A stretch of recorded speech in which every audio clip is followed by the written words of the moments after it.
Louisiana.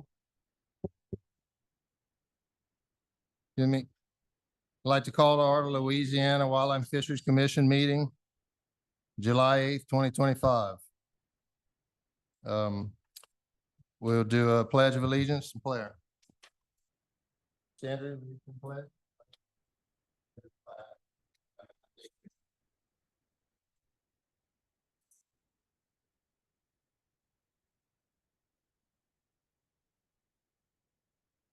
Mercer, you lead us in prayer. We just thank you for this great state. We just thank you for the opportunity to celebrate the outdoors and what you created. And you've placed that stewardship to us, and I just ask that you help us to do a good job, help us to get along, and help us to do what's best for the state. Wow. Glory and honor to Christ's name. Amen. Thank you, Commissioner Mercer. Ms. Susan, could we get a roll call? Kevin Segura, Here. Andy Brister. Here.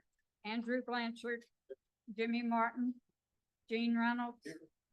Jonathan Walker's absent. Nathan Wall is absent. Mr. Chairman, there are 5 commissioners in attendance and we have a quorum.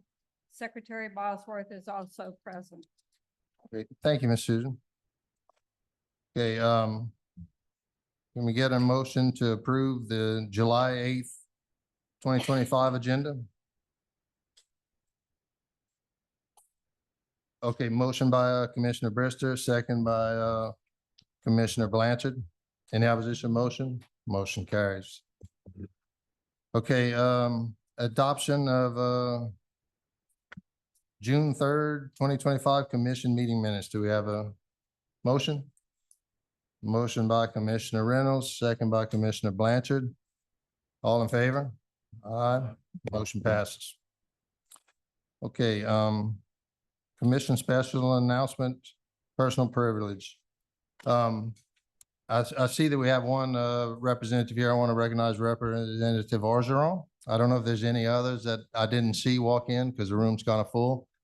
But thank you for being here, Representative Orgeron. I think that Undersecretary McClinton has something in personal privilege.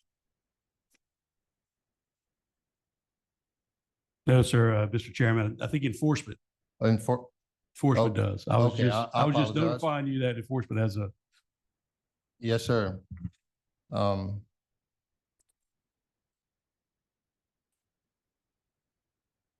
right.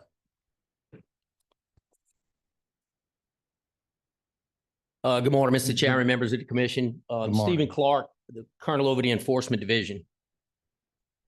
I'd like to take a moment to recognize a few members of the Enforcement Division. And I'll start, take a moment to recognize a particular member that serves as part of my command staff. And he served in multiple capacities, including one of the most important responsibilities we have as an enforcement division, the boat and law administrator position. Lieutenant Colonel Clay Marquez has been with the department for almost 2 decades and serves as one of 2 lieutenant colonels his specific responsibility is over the patrol side of the enforcement division, which is a monumental task. His responsibilities are vast and he does an outstanding job. In addition to his day-to-day responsibilities, Lieutenant Colonel Marquez served as the boating law administrator for approximately 3.5 years, overseeing the department's role in promoting boating safety across our state and also collaborating with other local, state, and federal partners in boating safety across the country. I want to thank Clay for his service in this role and recognize him before you all here today.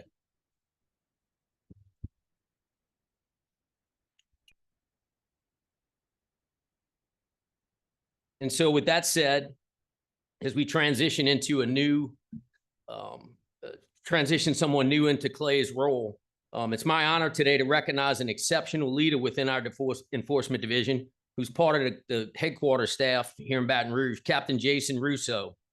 He's going to be appointed as our new Louisiana boating law administrator. Captain Russo is a 24-year veteran of our agency, and throughout his career, he has demonstrated unwavering dedication to public safety and professional excellence. His appointment to this important role is not only a reflection of his hard work, but also a significant milestone for our department, the division, and also for the state of Louisiana. In December of last year, Captain Russo became the first agent in our history to earn the NASBLA's Certified Recreational Boating Professional Certification, an elite recognition of expertise and leadership in boating safety and enforcement. He continues to serve as part of our headquarters team as our Emergency Services Manager, our NASBLA Boat Operations and Training Program Manager, and as a national instructor in boating incident investigation and Office of Water Survival. In 2023, Captain Russo was also honored nationally as a recipient of NASBLA's Butch Potts Boating Law Enforcement Officer of the Year Award, a well-deserved testament to his commitment and impact on waterway safety. As our new boating law administrator, Captain Russo will serve as Louisiana's lead representative to the National Association of State Boating Law Administrators. He will oversee the department's effort to promote safe and responsible recreational boating across our state, coordinating with local, state, and federal partners to strengthen education, training, enforcement, and accident response. We're proud of Captain Russo's accomplishments and confident that his leadership will continue to enhance our efforts to keep Louisiana's waterways safe for all who use them. Please join me in congratulating Captain Jason Russo on this well-earned recognition and responsibility.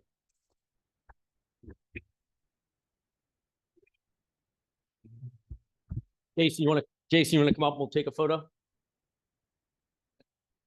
And also while Jason comes up, I want to thank Lieutenant Colonel Marquez for all of his service and the great job that you did. And it's been a pleasure working with you, and you've done a wonderful job. We appreciate it.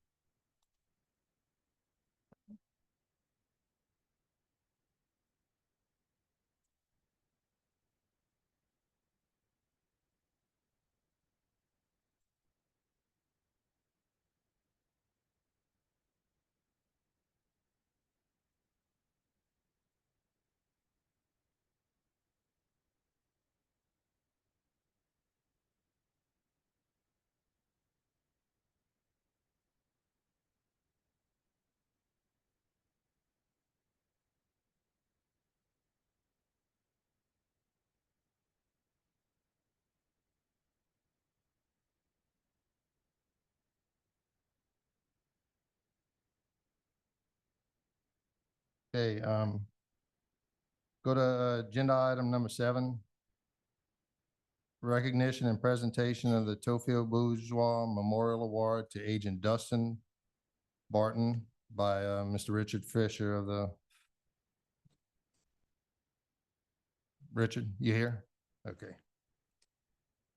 The Charter Boat Association. Thank you, Mr. Chair, members of the commission, department, members in the audience. Thank you all so much for having me here this morning. My name is Richard Fisher. I serve as the CEO of the Louisiana Charter Boat Association, and I'm here to present the 4th annual Tofield Bourgeois Memorial Award today in front of you all. The Tofield Bourgeois Memorial Award is presented annually to the law enforcement agent that best exemplifies the mission of wildlife and fisheries, specifically pertaining to promoting professionalism within the Louisiana Charter for Hire industry. Recipients demonstrate above and beyond performance and professionalism in the field, while also demonstrating outstanding conservation of our natural resources and the promotion of Louisiana fisheries. The award is named after our friend and colleague, charter captain and businessman, the late Tofield Bourgeois. Tofield built Bourgeois charters into one of the premier charter operations in the state of Louisiana. And as you all know, he was quite a character too, developing into one of the most sought after television and digital media personalities the state has ever produced.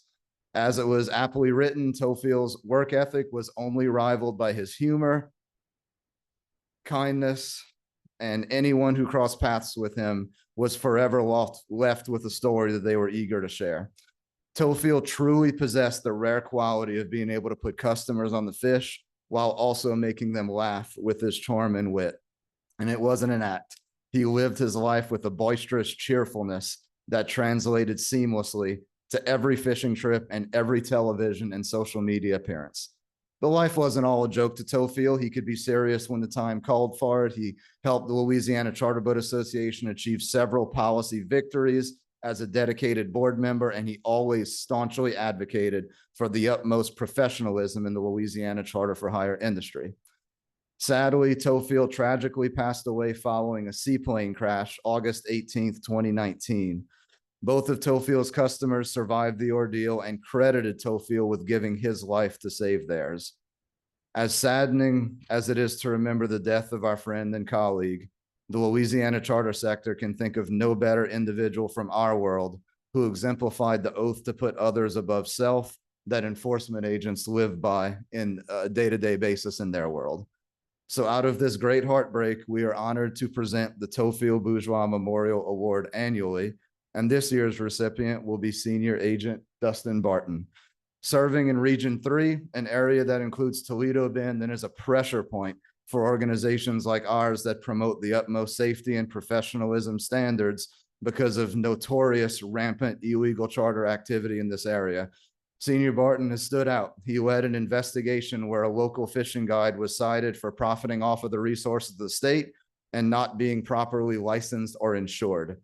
Senior Agent Barton headed up this investigation, thoroughly collecting all the evidence to secure a rock-solid case. The illegal fishing guide was cited for 4 counts of failing to comply with charter boat regulations. According to Captain John Valentine, Senior Agent Barton has embodied the spirit and values that a true dedicated public servant possesses.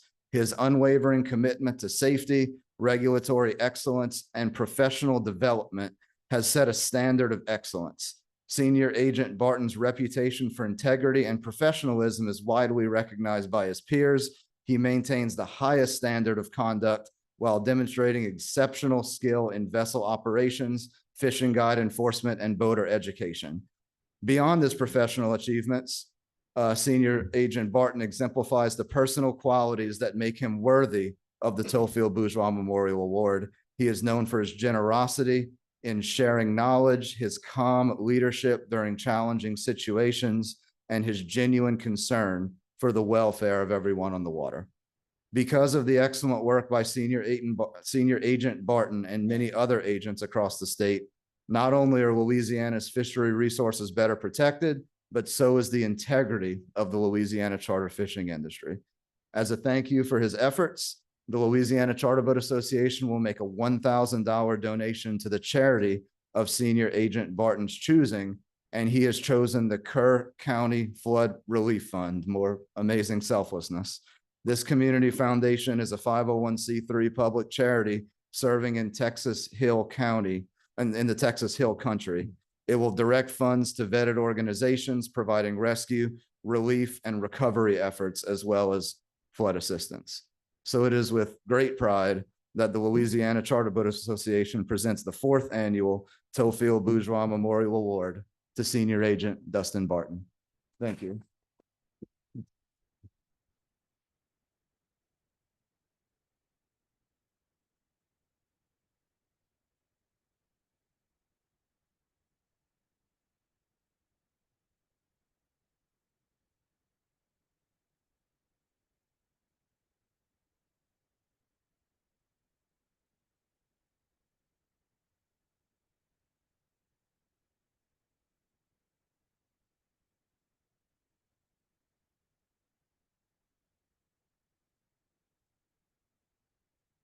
Senior Agent Barton, thank you for your service. We appreciate all you do and what our Department of Enforcement is all about. Thank you very much.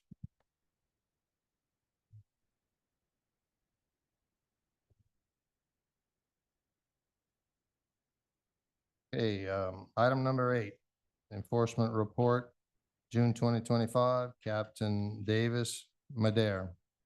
Good morning. Thank you, Mr. Chairman and distinguished commission members.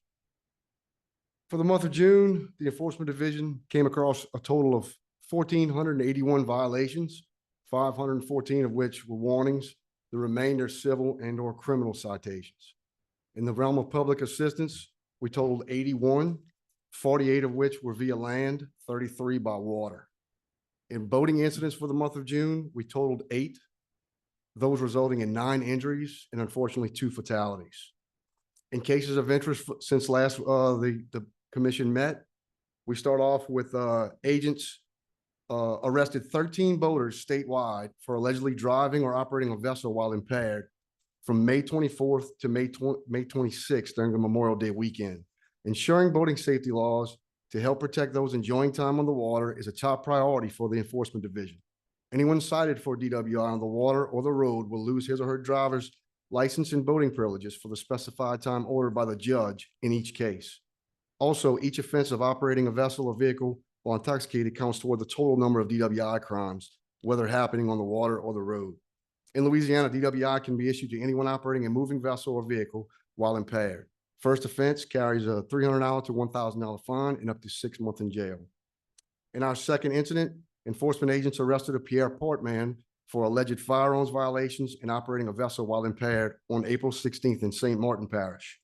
Agents arrested the individual for operating or driving a vessel while impaired, illegal possession of a firearm by a convicted felon, failing to possess the required amount of personal flotation devices, and failing to wear a cutoff lanyard.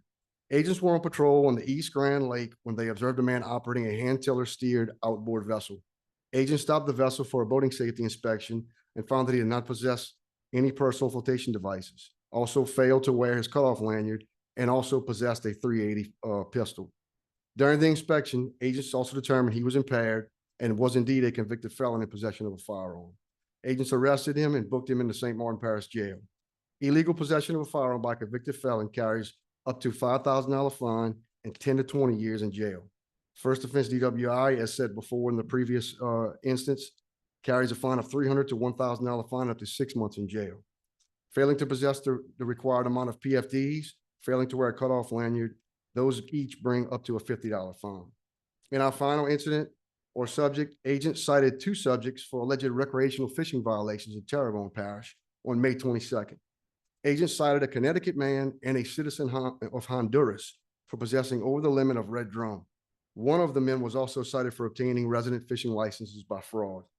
Agents were notified about 2 subjects that were taking over the limit of red drum at the Petit Kaya public boat launch. The complainant said that the 2 subjects were dropping off fish they caught and then would go back to their vessel to resume fishing. The complainant said this happened a number of times. Agents responded to the scene and found the 2 subjects returning to the boat launch in their vessel. Agents made contact with the subjects and conducted a license and creel inspection of what fish they had in their vessel as well as in their coolers.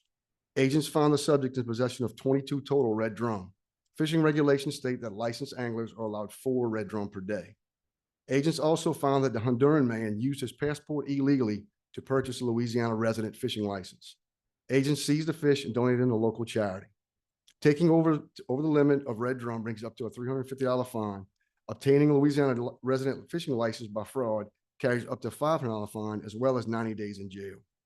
The 2 subjects could also face a total of $361 of restitution for replacement of the illegally taken fish.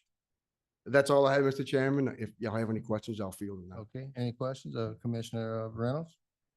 This past weekend, one of my friends, I did not hear this myself, but I want to confirm it, that we did send some agents over there where the flood was in Texas, or did we not? We have not as of now. Okay, well, he asked me about it and I said, well, I'm not sure, but usually, and he might have got that confused with the Cajun Navy. We do have a swift water rescue team, but Yes. in the sense of this emergency, Right. the MOU is not needed to be signed or an agreement with Texas because of the water receding so quickly.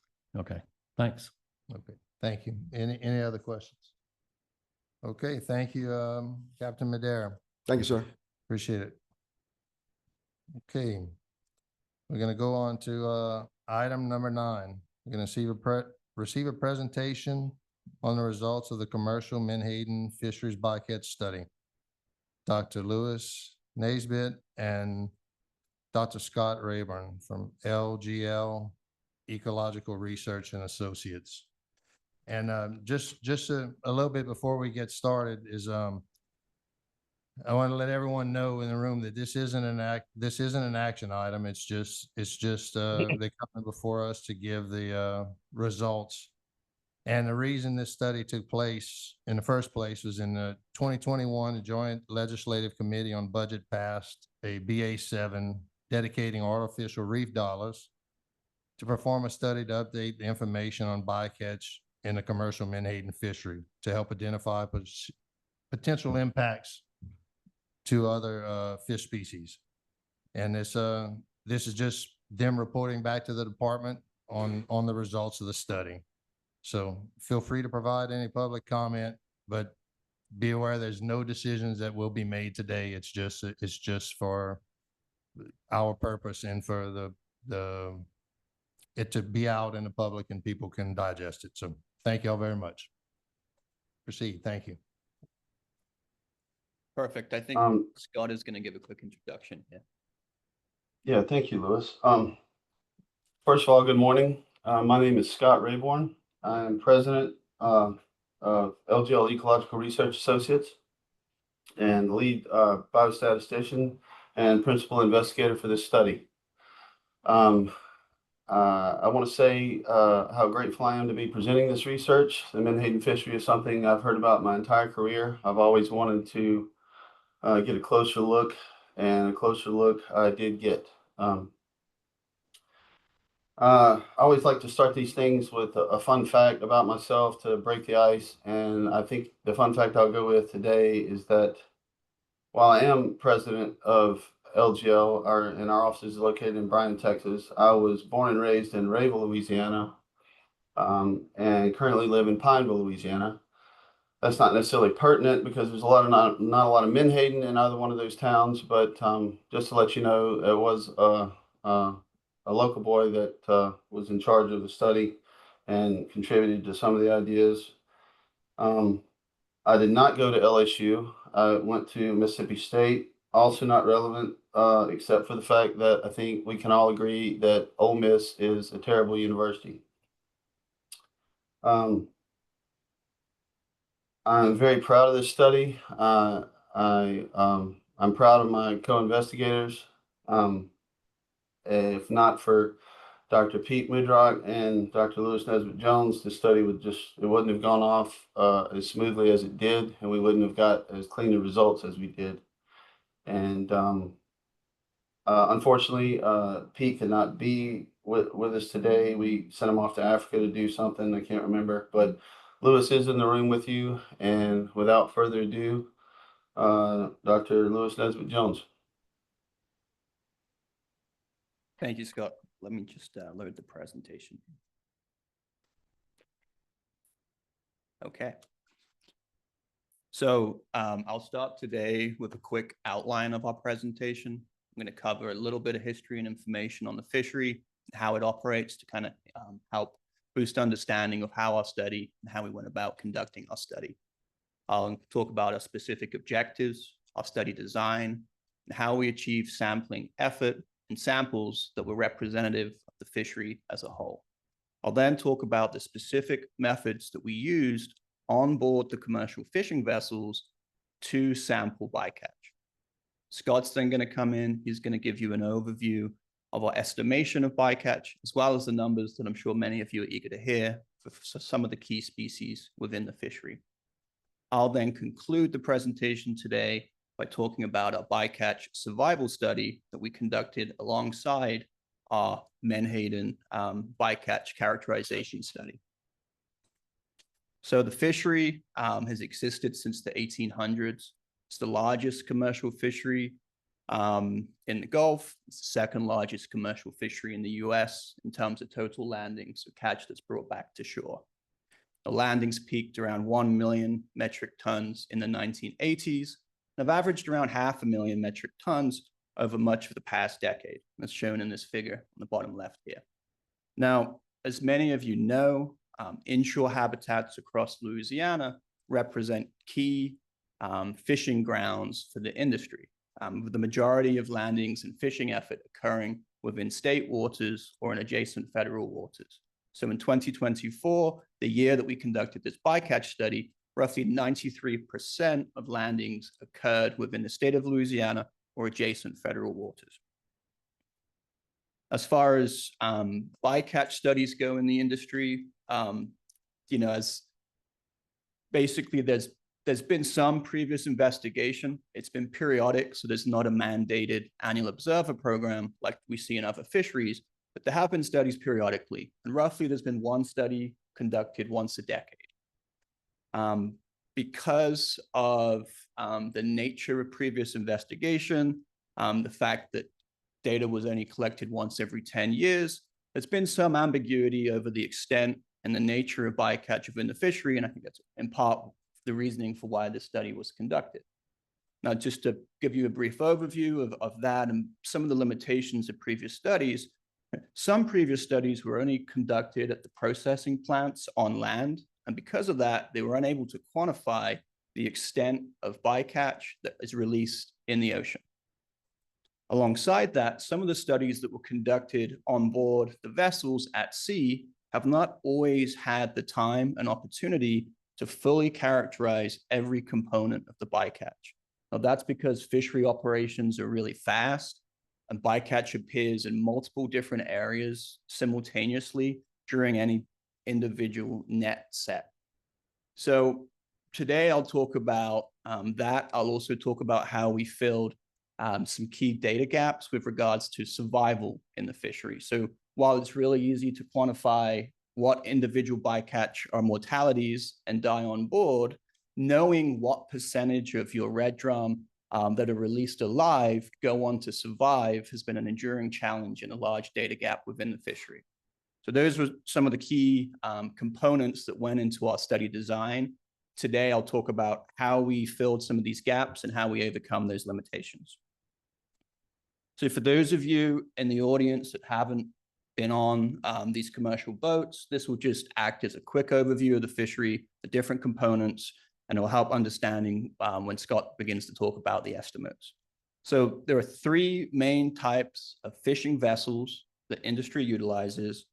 Three main types of vessels, excuse me. So the first is our fishing vessels. That are these larger fish vessels that are pictured in the top right here. Now, the fishing vessels, their role is to transport crew and gear out to the fishing grounds and catch back to shore. Now, fishing vessels carry two smaller purse boats. Those are pictured in the bottom left here. Now, purse boats are what actually fish the nets. They set that net around a target school of menhaden. And as you know, they're often directed by spotter planes, as well as the captain in the wheelhouse nearby. Now, industry utilizes a third type of vessel. This is essentially a specialized fishing vessel. It's a fishing vessel that doesn't have purse boats. Well, they refer to these as run boats or tenders. The role of a run boat is essentially to reduce the catch burden on a fishing boat. So run boats will pump catch directly out of the nets of a fishing boat and directly out of the hold of a fishing boat. And in doing so, it allows the fishing boats to remain at sea for longer periods of time. Now, I introduced this because run boats were a really key component of our overall study design, and I'll get into that a little bit more shortly. So once the purse boats have set the net around their target school of menhaden, over a period of 30 minutes or longer, they slowly tighten that net around the school.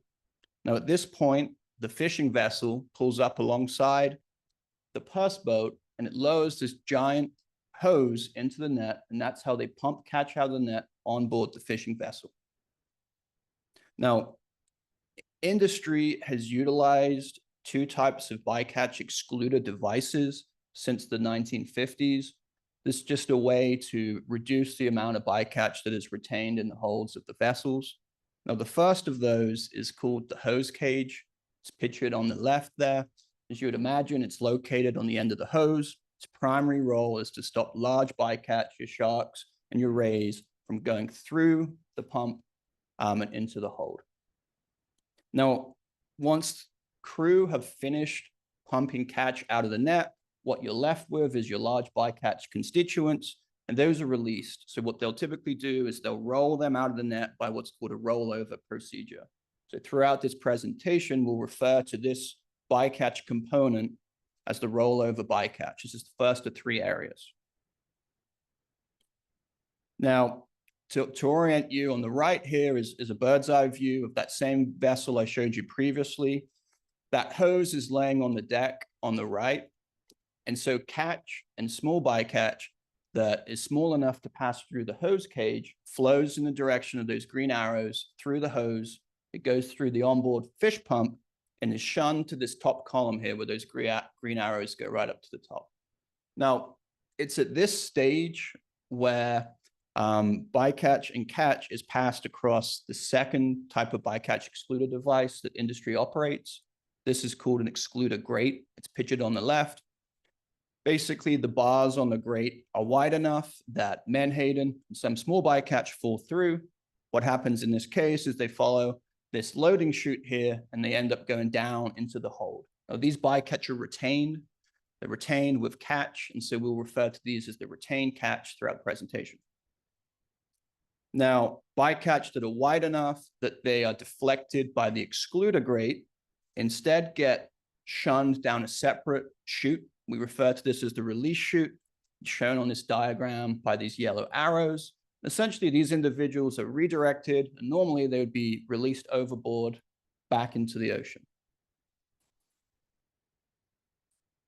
So to reiterate, there are three components of bycatch. These are the three components I mentioned that occur kind of simultaneously. You have the rollover bycatch, large fish in the net that are rolled out. You have the chute bycatch, the individuals that are deflected by the excluder grate and are released overboard. And those two comprise of the released bycatch. Now, obviously, the released bycatch are what we're most interested in understanding the survival. How many of these individuals go on to survive after they were released. And I'll talk about that later on in the presentation. The third component is the retained bycatch. Of course, the fate of the retained is sealed. Those individuals are mortalities that end up coming back to shore. And we utilized an at-sea observer program with 4 to 6 fisheries observers on board these vessels across the entire 2024 season so that we could quantify all three of these components simultaneously without leaving any data gaps with respect to what bycatch is occurring within the fishery. Our overarching goal was to provide a scientifically robust characterization of bycatch that covered at least 2% of the total net sets that were fished in Louisiana or adjacent federal waters during the 2024 season. Now, in the context of this fishery, a set is essentially the single deployment of a net, the pumping operation that follows, and then the retrieval of that net. So that's what constitutes a set. Our overarching goal was split into 4 primary objectives. The first was to estimate the quantity and the species composition of bycatch, both in terms of the number of individuals as well as the total weight of bycatch. Our second was to estimate the species-specific length and weight distributions as well as sex ratios. And these 2 objectives pertain to all 3 of those bycatch areas I mentioned. In addition, we had 2 extra objectives that were with respect to the released bycatch alone.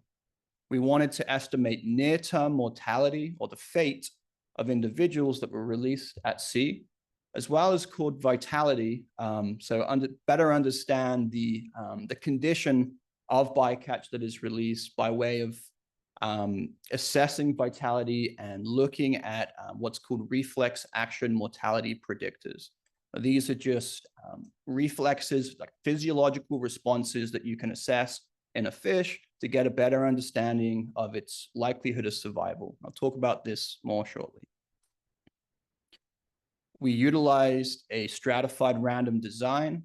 This allowed us to distribute our sampling effort across both space and time.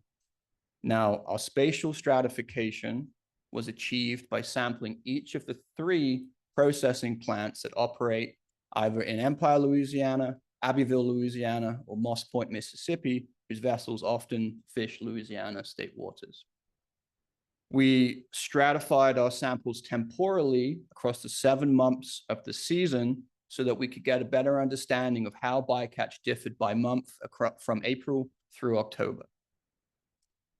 Now, we set our sample size goals based on historic fishing effort that was conducted from 2020 to 2022.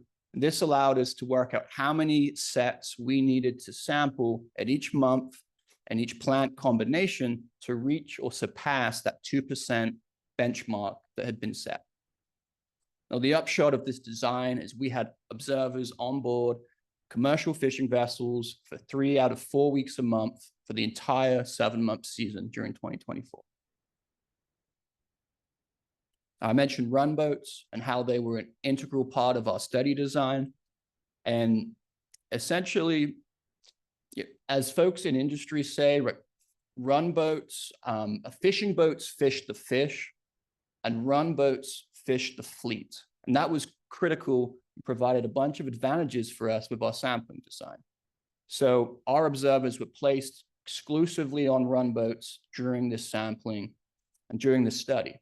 The advantages that provided were multiple. So while a fishing boat can spend 30 minutes to an hour or longer finding fish, setting the net, retrieving the net, what a run boat does is essentially leapfrogs from net to net pumping catch. So by placing our observers on run boats, we were able to sample a greater number of nets in any given day, and our samples were also more representative of the fleet as a whole, right? So rather than having observers on the same fishing boat collecting data on one vessel all day, they instead were able to sample multiple fishing vessels throughout any given day. And lastly, because the run boats lack purse boats, they had more space for our 6 observers, they had more space for our survival tanks. So that allowed us to really bring the manpower we needed to sample all 3 of those bycatch areas. And what's really important to note here is that the run boats have the same bycatch excluder devices, they use the same pump. So in all intents and purposes, they are identical to fishing vessels in terms of how they process and handle bycatch. So bycatch is experiencing replicate conditions to that of the fleet. So getting into the data now, what we managed to achieve during the 2024 season, we sampled a total of 3.2% of the sets that were conducted across the season. So we surpassed that 2% benchmark. That was our goal. Now, this was a total of 418 sets out of 13,144 fished by industry in Louisiana. Our sampling effort as designed was proportional both across plants and across months. So as you can see with this figure on the left, we surpassed our 2% effort benchmark for each of the 3 plants that we sampled across the season, as well as in every single month, with the exception of April. Now, April is the first month of the season. It's a 2-week window, so there's little opportunity for our observers to get on all 3, to get to all 3 plants and to collect the samples we needed. Although I will note that we still achieved 1.88% effort in April. Now, on this slide and the next few slides, I'm just going to cover quickly some of the parameters that we used for assessing how representative were our samples of the fishery as a whole. Now, this top map here with the blue data points shows all of the sets that were fished in Louisiana or adjacent federal waters by the fleet in 2024. The bottom map shows our 418 sampled sets with larger data points scaled to sets that had higher catch.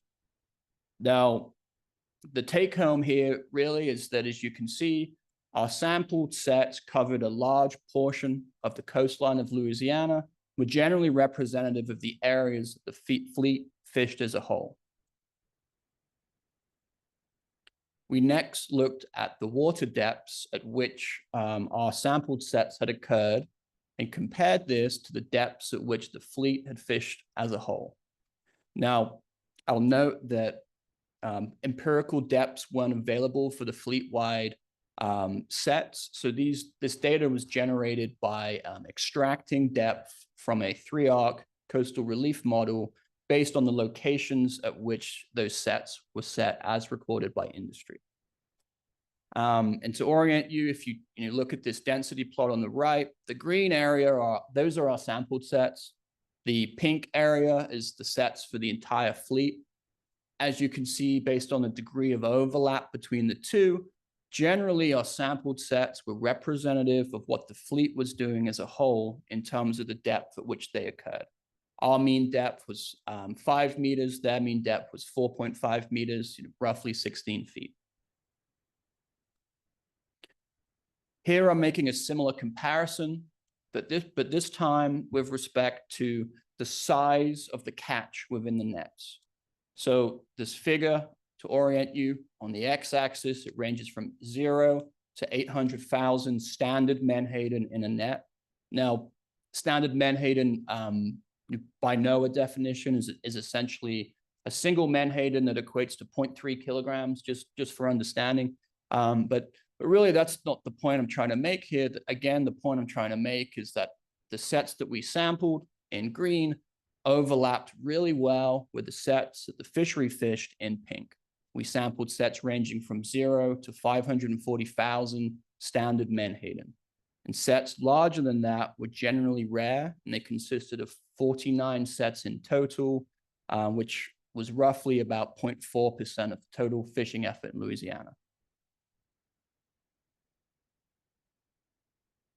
So our next goal, and there's a lot going on here, and so I'll kind of walk you through it, but our next goal was to look at the bycatch excluder devices. Now, they're not identical across the fleet. They follow the same general blueprint, but there are differences in the shape and the size, and that's something that was apparent to us early on during the study. So what we set out to do was have our observers go on every single vessel, all 32 vessels in the fleet, to characterize and measure these devices to try to understand how much do they vary and how is that going to potentially affect our study design.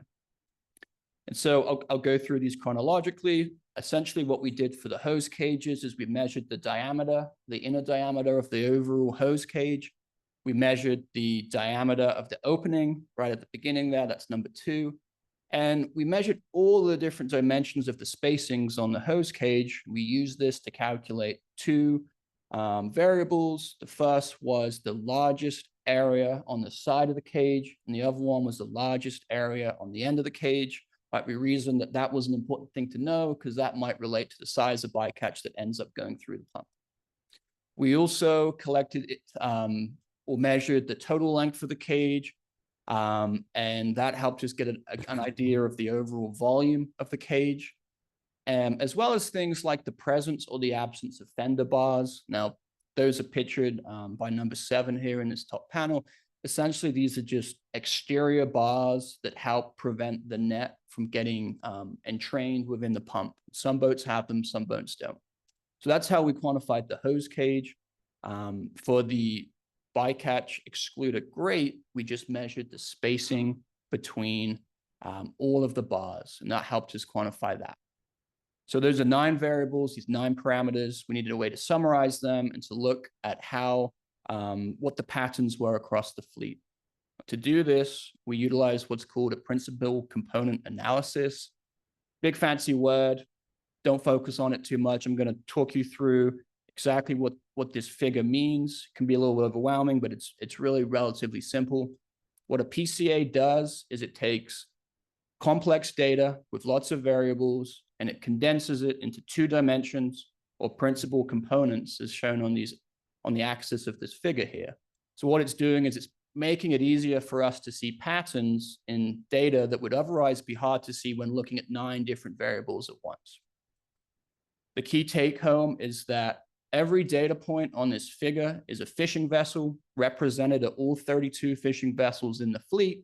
And the closer those data points are to one another, the more similar they are with respect to the bycatch excluder devices. So we show that really there are 3 main groupings of vessels across the fleet based on their bycatch excluder devices. And the important thing to note is that the 3 vessels that we sampled from originated from each of these 3 groupings or clusters. Thus, our sampling design was able to account for the variability in bycatch excluder devices that you see across the fleet. Now, these next few slides, I'm just going to go over actual methods for obtaining bycatch on board the vessels. I'll start with the rollover. Essentially, as the crew initiated that rollover procedure and they rolled those bycatch out of the net, we used two methods to intercept them. We had observers with long-handled landing nets. Let's see here. You can zoom in. There you go. So we had observers with long-handled landing nets that were intercepting those bycatch as they were rolled out. And we also used a large brailer net frame, which is on the left here. And again, I'll zoom in on that one. Let's see. Okay. But this allowed us to intercept bycatch as it was rolled out and transfer it on board. Now, in order to ensure that we got a complete census count, we utilized two additional methodologies. We had an observer that was adjacent to the net, and they counted every bycatch individual that was missed by our crew as it was rolled out. In addition to that, we deployed 3 camera systems. We had high-speed cameras filming the rollover from 2 stationary positions above the net. We had an observer with a handheld camera with optical zoom that was panning in and trying to get the best viewpoint he could of the net. Now, these 3 angles, these 3 viewing angles of the rollover were reviewed in our video analysis lab at slower speeds so that we could produce the final count of bycatch for each set within the rollover. Now, sampling the chute was not as backbreaking for our observers. We worked closely with industry and we redesigned and redirected that release chute so that instead of releasing bycatch overboard, it instead redirected it back on board the vessel and into a 100-gallon tank is pictured in the top left here. Now, this is one of those areas that I think has been a challenge for previous studies that I talked about at the beginning, because during normal operations, bycatch is released overboard, it happens really quickly. This is a component that not all previous studies have been able to fully quantify. Well, this approach, having the chute redirected, meant that every single bycatch individual that would have been released instead ended up in our tank and subsequently in the hands of our observers. So we were able to quantify and get a complete census of the chute bycatch. As shown in the bottom 2 panels here are some bycatch individuals that were either entangled in the grate or were stuck in the chute. Now, this happened on occasion. Our observers would record this, and because obviously these individuals would not have been successfully released by the fishery, we would record these as mortalities so that we were able to keep track of the fate of individuals within this component. Of course, for the rollover and the chute, we weighed, we measured, we enumerated all the bycatch that we got. Now, I'll talk about this more towards the end, but tank space was limited in our survival study. There's only so many individuals you can put in these onboard tanks. So we needed a method for assessing the fate or the condition of bycatch that we were encountering as a whole, so all individuals. Now, we used what are called condition scores. It's an established methodology that essentially involves having our observers assess the bycatch as they encounter it, look for regular gill ventilation, external injuries, body movements, and essentially assign bycatch as either an excellent, good, poor, or as a mortality. We did this for all bycatch that we encountered so that we could get better estimates of fate, work out what is the mortality of bycatch within the fishery. This is the third component of bycatch that I talked about. This is the retained catch. This involved a slightly different approach. Essentially, what we did is we sampled the stream of menhaden and bycatch as it enters the hold of the vessel. And for context, they're pumping around 15,000 menhaden per minute. And that's hard to visualize, but it's really fast. You can't pick out individual fish in that stream. So it's a super fast-paced operation. Now, of course, it's not possible to quantify every single bycatch across a set. So our approach involved subsampling. We took this large sampling cage, it's pictured here. I'll zoom in on that a little bit. And essentially, we intercepted a giant subsample of about 126 kilograms of menhaden during each set. Now, we also reasoned that perhaps some bycatch species were better adapted at avoiding the hose cage Maybe some are stronger swimmers, and you might be more likely to see them towards the end of the pumping operation, or conversely at the beginning. Because of this, we set up our study design so that we collected samples at the beginning, at the middle, and at the end of the pumping operation, so that our sampling procedure was trying to be representative of bycatch that was encountered in the retained catch. Observers on board would sort through that sampling cage, separating menhaden and bycatch. We'd measure and weigh and count all the bycatch. We'd measure and we would count and weigh all the menhaden. And essentially, we would also sex a subset of the bycatch that we encountered, as well as look qualitatively for reproductive stage to try to understand what stage in development some of these bycatch species were in. We did this for all of our subsamples of the retain. Now, again, a lot of data on this slide. I kind of will give you the crux of it and just break it down really simply here. What I'm showing you on the right is the spread of our sampling. So how many subsamples that we collected across the beginning, middle, and end segment. The take home is that we did a relatively decent job of collecting samples across all three of those segments.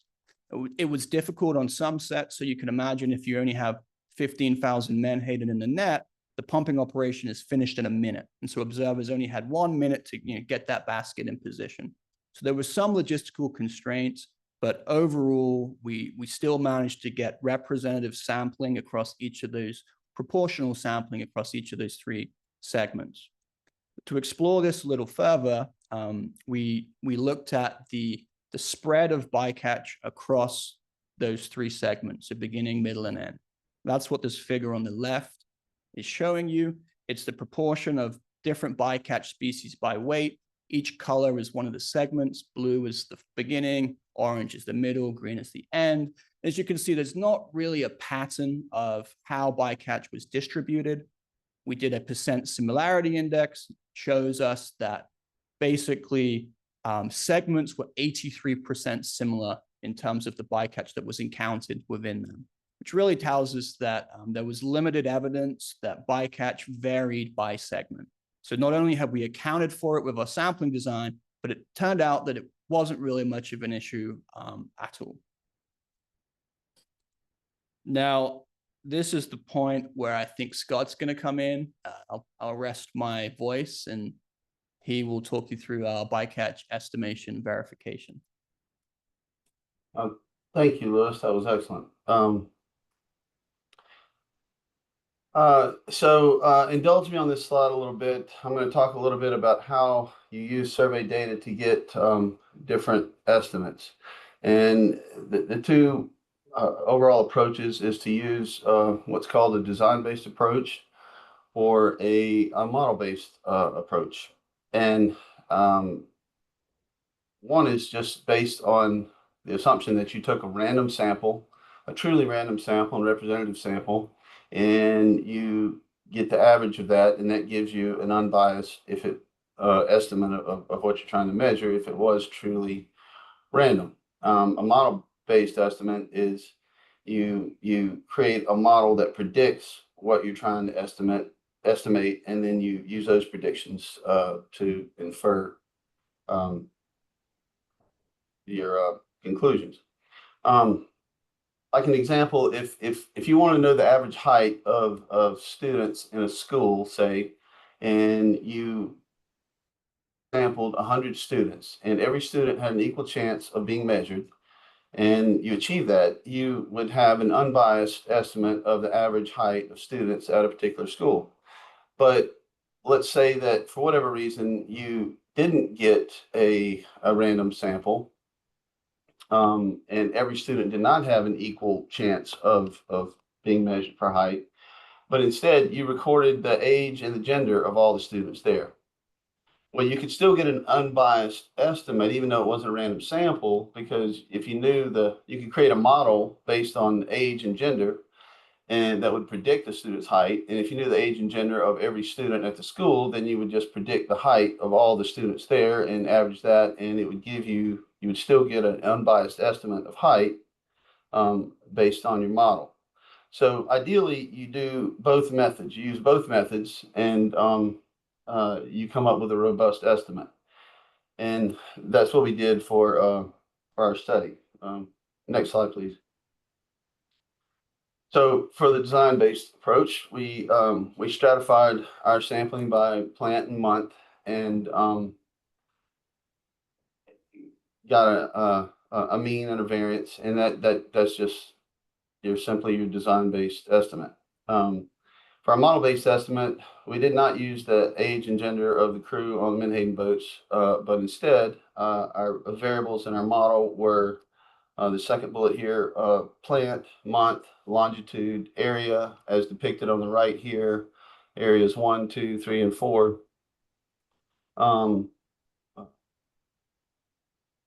Bottom depth, and the day of the year. And we put this into this fancy model called a generalized additive mix model, or a GAM, and to predict our estimates. And we parameterize this model with the over 400 sets that we sampled, and then we had access to every set made by the fleet, and they all, both those data sets, the full fleet and our sampled sets, shared all these variables in common, and so we were able to predict bycatch for the fleet as a whole. And we did that for the chute and the rollover bycatch, but not the retained, and I'll explain why in a minute. This last bullet, sorry, go back. The last bullet there, I said that the day of the year was treated as a random intercept. I know that means nothing to most of you without context, but I'll come back to that later. So design-based bycatch, this part of bycatch did not lend itself to modeling, and that was because so many sets for a given species had zero values for species in question. Say for red drum, I think we had 6 individuals out of the 418 sets that we looked at. And when you have a data set that's all zeros and 6 ones, there's no model that can tease that apart. And so you're sort of left with a design-based approach, but it's not necessarily, it's not a normal distribution like a bell curve as you're used to thinking of in statistics. It's highly skewed and with a mass at 0.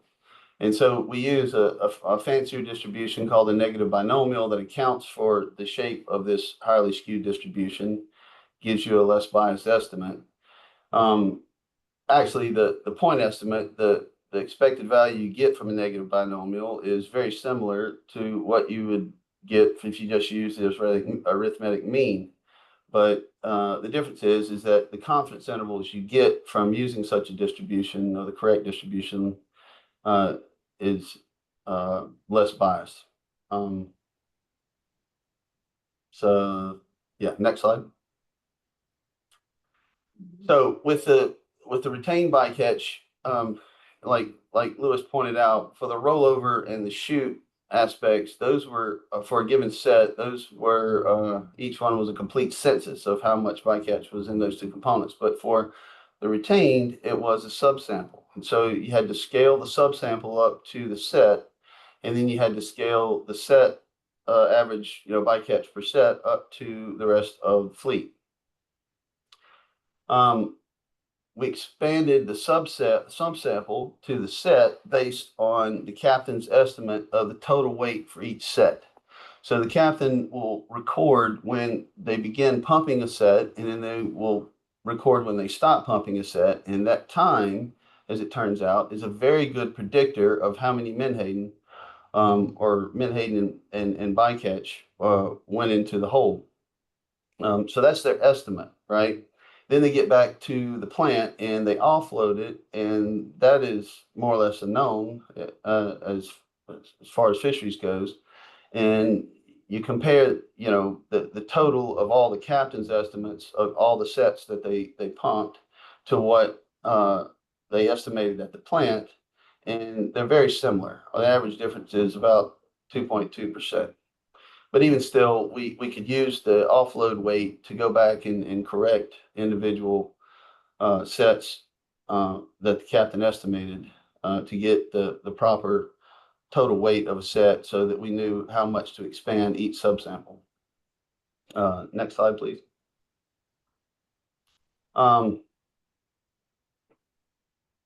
we knew the total number of sets made by the fleet throughout the 2024 season for each plant month combination. And so we had our average set level bycatch for each plant month combination, and you just multiply through and you get a fleet-wide estimate of the retained bycatch for each species. And then the confidence intervals, as I said, we used a negative binomial model, and there's a fancy statistical term, parametric bootstrapping, but it just gives you the most unbiased confidence intervals when you do it this way. Then we wanted to report our bycatch not only by numbers, but by weight, and we had an average weight for each species, for each component of bycatch, and you just simply multiply through times the average weight, and you get the total weight of all individuals in the bycatch. Next slide. Yeah. So we'll start with the chute and the rollover, and as I said, we wanted to use the two approaches, the model-based and design-based approach. So on the left here in the top panel is the rollover bycatch, and the darker bars are the estimates that you get from the model-based prediction based on all the variables that I mentioned earlier. And then the design-based approach is just the stratified mean estimate just with the arithmetic average. And a couple things to note in the bottom panel is the chute bycatch, and same thing with that. We used a model-based approach and a design-based approach, and we model these separately, the chute and the rollover. But a couple things to note here.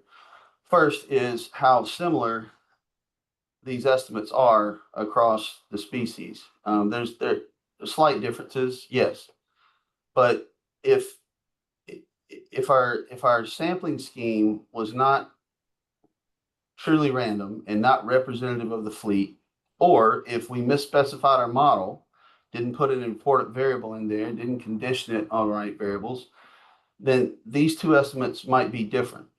And if they were, you'd have to scratch your head and figure out which one was incorrect. But if they both give you similar results, especially across a number of species, you can feel pretty good that you were probably representative, your samples were representative of what the fleet did, and that you specified your model correctly. So that's the first thing I want to point out. So that was true of both the rollover and the chute. Sometimes the chute design-based, or sometimes the design-based estimates are higher a little bit. Sometimes the model estimates are higher, but on average, they're in terms of fisheries data, we would consider these equal. The second thing I want to point out is you'll notice how much higher or wider the confidence intervals are for the model-based approach, and there's a simple explanation for this. We use a run boat to sample multiple vessels on a given day, but you're generally in one area, and the sets made that you're sampling on a given day are close in space and time. They're not spread out over the entire fleet. So one could say that they're more correlated. And that's not necessarily an issue for the point estimate, but it does, if you don't account for that, it can cause your confidence intervals to be too tight or not wide enough. And so what you do is, remember the bullet I talked about where I said the day of the year was a random intercept? You put that in the model, and it doesn't matter about the details or specifics of how, but you call it a random intercept, and it has to estimate a parameter for each day. And that eats up some of your sample size or your degrees of freedom, and it widens your confidence intervals as a result. And so that's why those confidence intervals are wider than the design-based estimates. Now, the confidence intervals on the design-based estimates are probably biased too tight. They're too narrow. However, the confidence intervals on the model-based estimates are probably a little too biased, a little too wide. And that's because we were, with a sample size of just over 400, we were sort of pushing the limits on how complex we could make the model. But I wanted to account for it and make sure it wasn't a problem. The point estimates themselves are unbiased to the best of our knowledge, and the confidence intervals around those are probably somewhere in between the model-based confidence intervals and the design-based confidence intervals. So next slide. When you do these types of studies, you always try to get at things in two ways. Like we try to get at it with the design-based approach and the model-based approach. Lewis talked about getting at the rollover bycatch with observers counting there on the scene, and then later looking at videos of the sets and counting it that way too, and comparing the estimates. And we tried to do this with the retained bycatch as well. And so we set up these cameras on, there's 4 chutes coming out of the pumping process. And we put a camera filming this stream, very fast stream of menhaden being pumped out of each set. In the panel A, you see this camera. During the pilot study, we figured out that these cameras overheat quickly. And so Lewis fashioned this shade box and put a fan on it, and that solved that problem. And anyway, we recorded the entire pumping process from every set. And then we were able to go back to our video lab and slow this video down and see if we could count bycatch individuals. Now, we were aware that you're not going to be able to get an accurate estimate of every bycatch species using a video analysis. Smaller bycatch species are going to, be obscured by menhaden, especially if they're the same color. The idea is that if we could identify a few individuals that could serve as sort of verification species, larger individuals like this mackerel in the bottom right, panel D, or I think that's a red drum coming out in panel B. If we could identify those with the video, and that would give us an estimate. And then we also had an estimate from our subsampling, and on any individual set, they're probably going to be different. But averaged over all the sets that we looked at, if both methodologies are working correctly, they should give you the same answer, theoretically. If there's no detectability issues with the video, and if the subsamples are truly random and there was no bias across segments, which we already talked about that there wasn't. But at any rate, we're trying to get at this with 2 different ways. The problem is the video analysis we figured out was subject to low detectability bias. The red drum, the few that we saw in the videos, they were more easily detected. Occasionally a big one slips through even the hose cage and the excluder grate. You can see those, they're different color than menhaden, they're larger, and they were more easily detected. But if you'll notice in panel D, this mackerel here, you can see it easily in this one. But if it was on the other side of that stream, you would have missed it, right? And so Yeah, another thing we did is to try and look at the relative size of bycatch on the videos. There's no way to measure the length in the videos, but you could measure it in terms of its relative size, a number of menhaden, how many menhaden long was an individual. So we could look at the contrast between an individual bycatch species and the menhaden that it was surrounded by. And so when we talk about the length, that's what we're talking about. How many menhaden long was that particular bycatch individual? And I know that the size of the menhaden changes from set to set, but that's not the point. The point is the contrast of the background menhaden against the bycatch individual. So that's on the video side. It's subject to low detectability. On the subsampling side, you're sampling a small fraction of a given set, and so it's prone to sampling error just randomly. You might miss bycatch species, but that's why you take multiple samples, is that you account for sampling error by increasing your sample size. And if done properly and randomly, on average, it should give you an unbiased estimate. You could get biased in that if you didn't expand that subsample correctly, but we did. So this, as Lewis would point out in some of his graphs, this breaks every rule of a presentation. There's too much going on, but we'll just take it one step at a time and break it down. On the right, well, first of all, we didn't look at all 418 sets. We have videos on them, but just in the interest of time and to get this study done, we were able to look at 241 of the sets and to analyze the video so that we could compare it to the subsampling method. This graph on the right, excuse me for a second.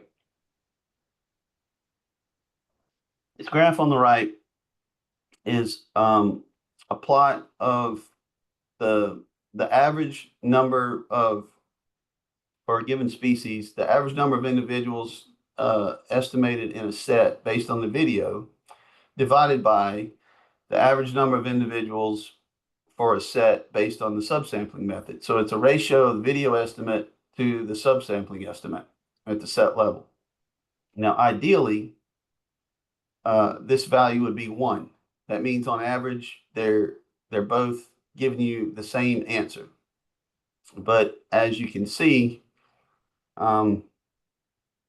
each yellow dot is not 1. On the x-axis, we have the relative length, or how many menhaden long, individuals were. And so on one extreme, you have like sand sea trout, which are basically the same size or length as a menhaden.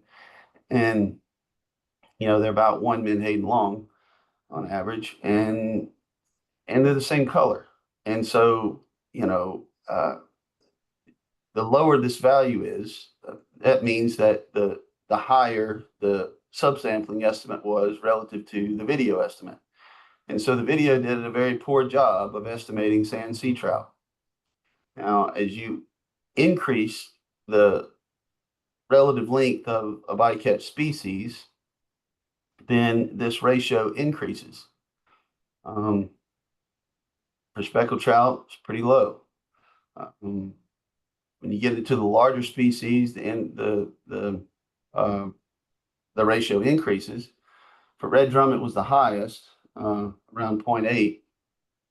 The video estimate was about 1.24%, and the subsample method gave you about 1.56%. But on average, this ratio across species only rises to about 0.5 at best. And, one explanation could be that on the video analysis, you're really only looking at one side of the stream of menhaden coming out. So theoretically, you probably are only counting 50% of even the larger individuals. Now, the redfish were the largest probably, and you could probably see them from both sides of a stream, and so they had the highest detection rate. But it's not that, I don't want you to take away from this that the the verification with the video failed. If anything, it says that there's no evidence that the subsampling method was biased low. Our concern was that we would get a subsampled estimate of bycatch, and then we get a video estimate of bycatch, and the video estimate would be 5 times what the subsampled estimate was. And that was never the case. For the species numerous enough to do this analysis for, the subsampling method was always higher. So there's no reason to believe that it was biased low. And it was mostly a function of detectability bias by the video. So, next slide, please. So we'll get into the results. That rollover bycatch, 10% had no bycatch at all. There was a total of 43 species. Again, the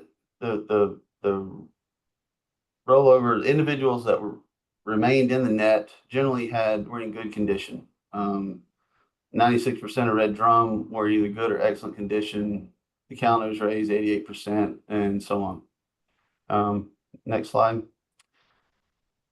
So,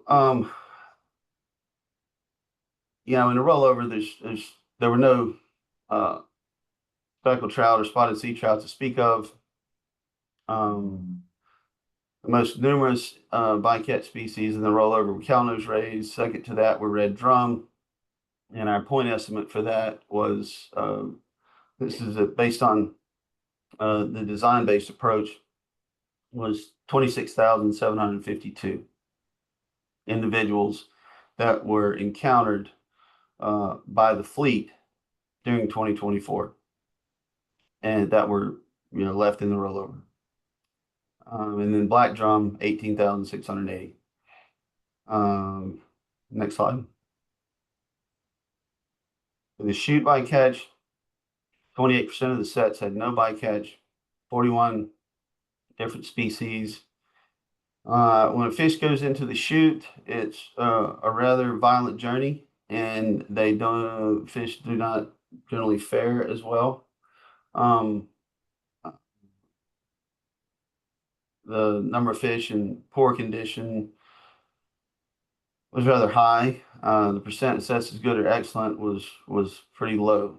So 17% for red drum, 23% for cow nose ray, and so on. So next slide.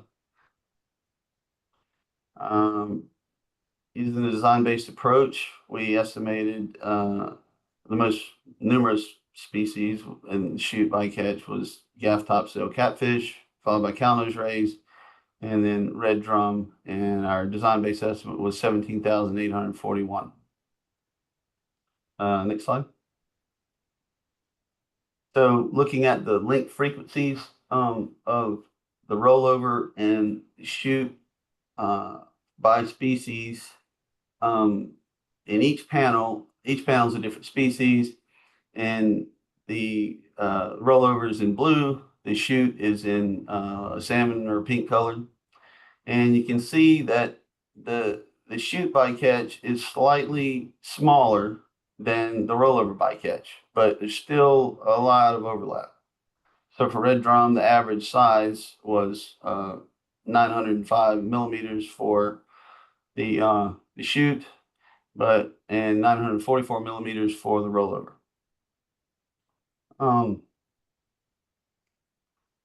Fish of over 62 inches were mostly excluded by the hose cage. And yeah, that's enough. All right, next slide. The retained bycatch, there was some bycatch in every sample. 62 different species. Sorry. But yeah, that's right. Pretty happy. Yeah, that's right. And this is, of course, mostly smaller species mixed in with the menhaden. Atlantic croaker, sand sea trout, spot, white shrimp, they were 84% of the total estimated retained bycatch by number, and 51% by weight. Okay, now. So the point estimates based on our negative binomial hybrid approach, Atlantic croaker is the most numerous, 81 million Atlantic croaker. Sand sea trout, 25 million, spot, 12 million. Spotted sea trout or speckled trout, we only observed 26 individuals across the whole study. Mostly a single individual in a set, and one set had 3 individuals in the basket. But when you expand this to the set level and then to the fleet level, this expands out to 240,368 for speckled trout. For red drum, we only saw a handful of individuals. Like I said, it was just, even for speckled trout, there was no model that would really work for that, but especially for red drum. But once you expand the red drum out and the retain, you wind up with 8,384 So next slide. So these retained individuals were relatively small. The mean length for the speckled trout in the retain was about 10 inches. For Atlantic croaker was about 5 inches. So an important number is the percent bycatch as a whole. And so we did this by number of individuals and by weight for the rollover, the shoot, retained, and then all combined. So you have a number of individuals in one column, you have the weight of those individuals, and then we have the percent by number. We didn't use standard number of menhaden. Because we measured the number or counted the number of menhaden in 2 of the baskets out of each of the subsamples, and then we weighed those baskets. We knew the average weight of a menhaden, and then you can estimate. You can take the rest of the menhaden and you get the average size, and then you can estimate the number of individuals that way. So that's how we got the number of retained menhaden. And when you divide the number of bycatch individuals by the number of menhaden plus bycatch individuals, that's your percent in there. It totaled out to be 4.57%. The percent weight is the total weight that's in the hold, but it's also the weight of the shoot and the rollover individuals as well. And when you look at it all together, that comes out to be 3.59%. But then we reasoned that this was Dr. Mudrock's idea. You're not going to have an observer program in every year, and so you may want to use our data to estimate bycatch in other years. And so we just used the weight of what was in the hold, the retained catch and bycatch, and divided our bycatch by that, and that's for a percent by landings. And you could use that number in other years, multiply to use your landings to estimate bycatch, and that came out to be 3.62%. So next slide. So one of the variables in our model of shoot and rollover that we used was the bottom depth. And I realize this graph may be a little annoying because the y-axis is difficult to interpret. First of all, it's on a log scale, and it's the number of bycatch individuals, but it's the change in the number of bycatch individuals. The salient point is that the higher that blue line, the more bycatch it was, and the lower the blue line, the fewer bycatch. And so if you we're looking at trends here. And the reason they plot it this way is the standard output when you run a GAM model. is that it allows you to look at these black dots, these residuals. And what it does is it removes all the effects of all the other variables that you put into the model and looks at the specific effect of bottom depth. And it lets you know how well that particular variable, in this case, bottom depth, did in contributing to your prediction and how useful it was. And so if it wasn't useful at all these black dots would be scattered all around this blue line with no discernible, correlation or pattern. And it did the best job, bottom depth did the best job, say for Crevel Jack. You can see how tight those dots are around the blue line. And the worst job for probably cow nose ray. But it makes sense. Your pelagic species, the black-tip shark, cow nose ray, Crevel Jack, they all increase as you set in deeper water.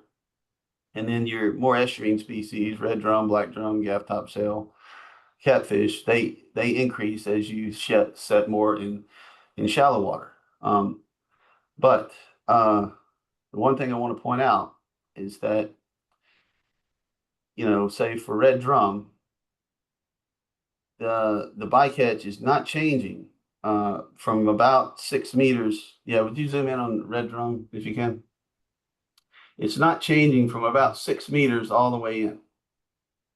It's not, there's no effective depth for the first, 6 meters of bottom depth.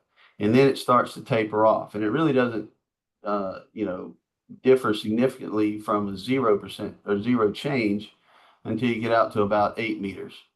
So 6 meters is around, 20 feet of bottom depth. So I think that's about all of the results I was going to talk about. Louis, I'll hand it back over to you. Yeah, I'll kind of gloss over the survival study. Shouldn't take me much more than 30, 45 minutes or so. I jest 5-10 minutes max, I promise.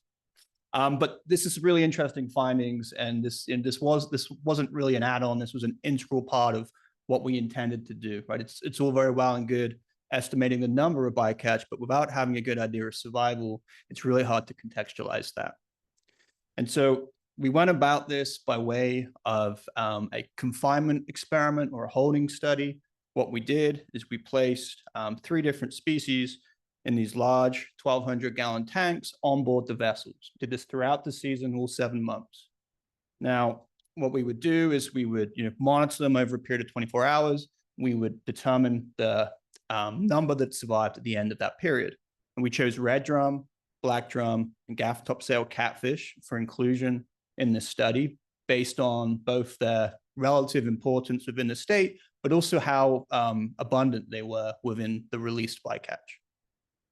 Now, tanks were shaded. They received a constant flow through system. Essentially, we did everything we could to best mimic the natural environment that the fish would have experienced adjacent to the vessel. We limited the stocking density, keeping no more than 5 to 10 adult drum in the tanks. The idea was that we didn't want to overly stress them or induce anything that might bias our survival estimates low or high. We also deployed dissolved oxygen, temperature, and salinity loggers in the tanks, and we recorded those parameters continuously during the 24 hours. What that did is that gave us an opportunity to look at that data kind of post hoc and work out if we had achieved our goal of keeping conditions as close to the natural environment as we could.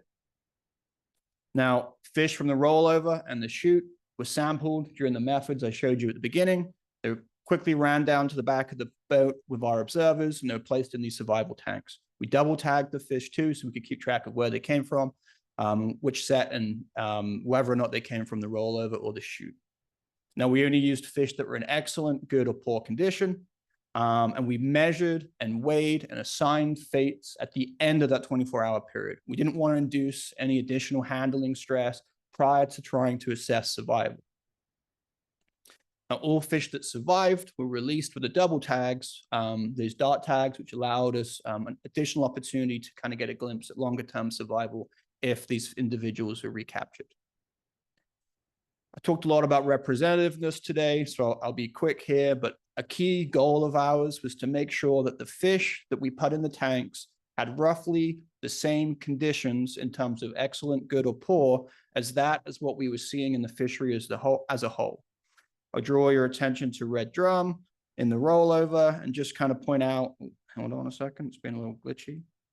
Just point out here that the proportion of individuals in excellent, good, or poor condition between our survival tank fish, which is shown on the left here, and the overall fish in the rollover, which is shown on the right, generally match pretty well. This is just to reiterate what Scott talked about. These are the condition scores for all fish. So fish that went in our tanks and fish that didn't. Overall rollover fish had high percentage of individuals in excellent or good condition. Overall shoot fish had a high percentage of individuals that were in either mortality or poor condition. So low number of individuals that were excellent or good. So how does that compare to the estimates that we generated from our survival study? And these are numbers I'm sure most of you are interested in hearing about. And so essentially what I'm showing you here is the results from testing 157 red drum, 88 black drum, and 66 gaff topsail catfish across those 7 months of the season. This table is the final estimated percent survival. So what it does is it takes our estimate from the tanks and it accounts for any individuals that were already assessed as mortalities. It gives you that final percent survival estimate. I'll zoom in here to show. So the rollover, red drum survival was 83%, black drum survival was 87%, and for gaff top, we estimate that it was 73%. As a reminder, these are fish that never left the net. They remained in the net and never rolled out of the net. The shoot told a different story. The survival estimates were consistent with those low condition scores that we saw. Survival of red drum in the shoot was 2% approximately. Black drum was similar at 2%. For gaff topsail catfish, it was 40%. Now, gaff top, relatively smaller in length, and so we think they're better equipped at traveling through the pump system without sustaining injury. So there's definitely species-specific differences in survival here. Now this is a key slide. This shows you the total estimated number that Scott talked about. So this is a total estimated number of red drum, black drum, and gaff topsail catfish in the released bycatch as a whole. So this is combining your rollover and your shoot into one. We estimated there were 44,000 red drum in the released bycatch. Of these, based on our survival study, we estimate roughly 22,000 of those are released alive. For black drum, it's 25,000 and 16,000 individuals released alive. That was proportionately higher for black drum because we encountered more black drum in the rollover than we did in the shoot bycatch. And of course, rollover survival was higher. Now for gaff topsail catfish, we estimated 63,000 individuals, and of those 29,000, we estimate to be released alive. Picture on the right here is of a red drum, particular vigorous individual that was pulled out of one of our tanks from the rollover. 2 last slides. This is our 4th objective. These are the RAMP scores. So RAMP is reflex action mortality predictor. Essentially, you're looking at a fish and you're assessing its physiological state using 5 different reflexes. You're looking at its head complex, so how its gills are ventilating. You're looking at its eyes, its ocular response to see if it can maintain an even pitch. You're looking at escape responses, and you're also looking at its ability to orient itself or to correctly right itself if placed upside down. These are 5 metrics, essentially, that highly correlated and with survival outcome, and this approach has been used in other purseine fisheries around the US. So why do we do this in addition to condition scores?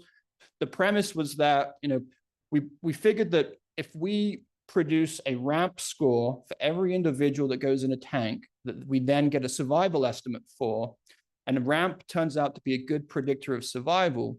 Now, if a study 2-3 years down the line wants to better understand survival of red drum in this fishery or another fishery in Louisiana, they don't need to repeat necessarily those laborious holding experiments. They could essentially assess a RAMP score, and based on the RAMP score, get a relatively good idea of the percent chance that that individual would go on to survive.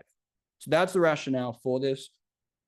Here's the data as a super quick summary. The 3 graphs with the blue bars are fish from the rollover, drawing your attention to red drum. The left side of the graph is individuals that had very few reflexes impaired. As you move towards the right on that x-axis, you have higher levels of impairment. So what you're seeing here is that, as expected, red drum in the rollover generally had low levels of impairment, high percentages of survival. Keeps jumping back on me, which is annoying, but we'll ride with it here. Now, as you move to the right, we saw very few individuals that had high reflex impairment in the rollover, just 5 individuals in total, right? That's that 3, 1, and 1. All of those individuals didn't survive. So the outcome is that really, although our data was limited for higher reflex impairment, generally speaking, individuals with higher RAMP scores, higher impairment had lower survival, and it may be a good predictor for use in future studies. And this is wrapping up presentation here. So I, just wanted to say, thanks for this opportunity to be here today and present our results. This was a culmination of a lot of hard work between our group and a lot of parties over much of the last 2 years. I really hope that the data we've provided, shows you how many different gaps that we've helped fill, and really I hope this helps provide a much clearer picture of the fishery, bycatch within the fishery, and bycatch survival. Now, obviously, a study of this magnitude doesn't happen without lots of parties and lots of contributions. And quickly, I'd like to thank, West Bank and Omega Protein for working really closely to accommodate our observers, allowing our scientists on board, and conducting the modifications to the vessels that we suggested, as well as the captain and the crew on the vessels that we worked from, to LWF and Gulf States Marine Fisheries Commission for their oversight and input throughout this whole process. And of course, our LGL fisheries observers and scientists for conducting this work and for making this happen. And at this point, we'll take questions from Scott and I. So thanks for having us. Okay, thank you very much. I would like to thank both Dr. Nesbitt and Rayburn on this very detailed and lengthy report, but I think it's very good information, and I know that y'all worked extremely hard on this and to keep it as a good report and giving all the information. I'd also like to thank the industry for allowing free access to get on here and get on their boats and be part of it, to try to get all the information that we were able to get from this. It's important, very important, and good work, and thank the industry very much for allowing this to happen. Do any questions from any of the commissioners? None? Okay, we can we have some public comment. First, we have from Representative Orgeron. He wants to speak on Menhaden study. Yes, thank you, sir.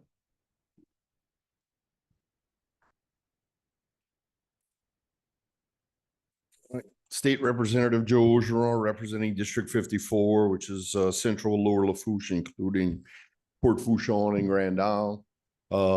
Thank you very much, Mr. Chair and Commissioners. Thank you, LGL. I'm glad that we put the money into doing this in this bycatch study. I can tell you one surprise that I'm happy to hear of is the rollover bycatch having such a high survivability. I've been told by, I guess, a lot of maybe potentially misinformed recreational fishermen about how whenever all the redfish are in that net and they're sucking out the menhaden, that hypoxia gets the most of them, that the ones that they show usually floating afterwards are from the rollover bycatch. But I guess from now we could tell that it's only the ones that get sucked in that go through the pump and the chute that have a higher probability of mortality. So I'm very happy to see that particular number. I think it was done, having a scientific background and knowing statistics, seeing the 2.2 differential in the weight calculations is encouraging that what the total amount of fish taken in and what they were sampling. And whenever you extrapolate only 400 set samples over the total season across 3 different processing facilities in the entire state, I think a 2.2% differential is a pretty good in the side metric, I'm going to call it, of indicating that that the math was done appropriately. Lastly, one thing that Dr. Scott Rayburn pointed out was one of the things that from the beginning that I was very interested in knowing, which was the amount of bycatch as a function of water depth. Whenever you're using per se nets that, according to some websites like the Marine Sustainability Council talk about per se nets are meant to be in open ocean because it reduces the bycatch, allowing the predators that are causing the schooling to escape out as the purse seine is being pursed in or cinched. And with the way that we fish here in Louisiana in such shallow waters, whenever you drop the nets, if the weights are already or the bottom of the net is on the seafloor, then it becomes an indiscriminate catch. You catch everything that's in there. And hearing Dr. Scott Rayburn talk about that, the variation of the different species as a function of water depth, and that nothing changes with red drum from the shallowest waters all the way up to 6 meters, which you start getting in about 18, 20 feet of water. That's basically whenever it starts you could see a drop off in the bycatch. So that's pretty interesting data right there that I was looking forward to seeing. But other than that, I want to just thank LGL for the great work that they did. Like you said, at least we got a baseline now on how this very important industry here in Louisiana operates. For of course the fish oil and the fish protein that provided by it, and that's it. I thank you, and I look forward to continuing to see where this takes us. We look into it a little bit further. Thank you. Thank you for your comments, Representative Argeron. Okay, next we have go ahead. Oh, I got a question for you. Okay. And as the representative has pointed out, some really good information there. I was making notations, and it seems like that the most bycatch was from 16 feet to 20 feet, probably. How does that translate into distance from the shore?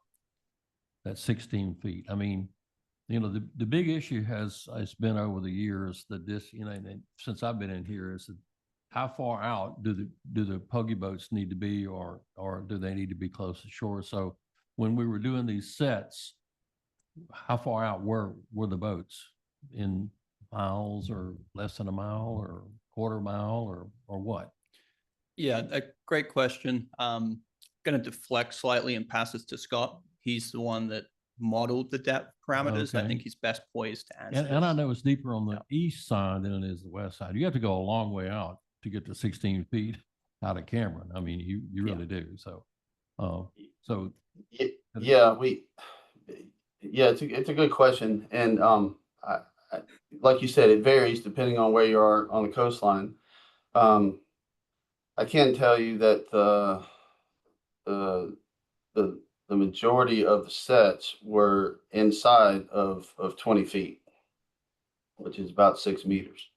So exactly how far out, I didn't get an average across the coastline. I suppose we could. And it probably wouldn't be that hard to put a contour line and show that. We just haven't done it. well, that would be interesting to find out, because that has been the sticking point for the last 2 or 3 years is, how far out should the puggy boats be, or should they be allowed to be right on shore? Yeah. And, there's a lot of good information. I mean, I'm a science teacher, so I was really getting into all the details and everything that you're doing. So a lot of good information, but I think that's a point that needs to be, out there too. Yeah, with Well- the design study, that's certainly something you can explore. One thing I'll point out that I think Scott's graphs did highlight, right, is that it's not necessarily that as you move to depth, you get no bycatch. You get a shift in composition. So it's, Right, you're shifting right. it to different species. So that's Right, yeah, yeah, yeah. and I noticed that, that certain species were, not as prevalent Yeah. up close and more prevalent outward. So, yeah, Correct. I saw that. Okay, thanks. Yeah, thank you. Thank you, Commissioner Reynolds. Okay, next we have, Chris Macaluso, to speak on the bycatch study.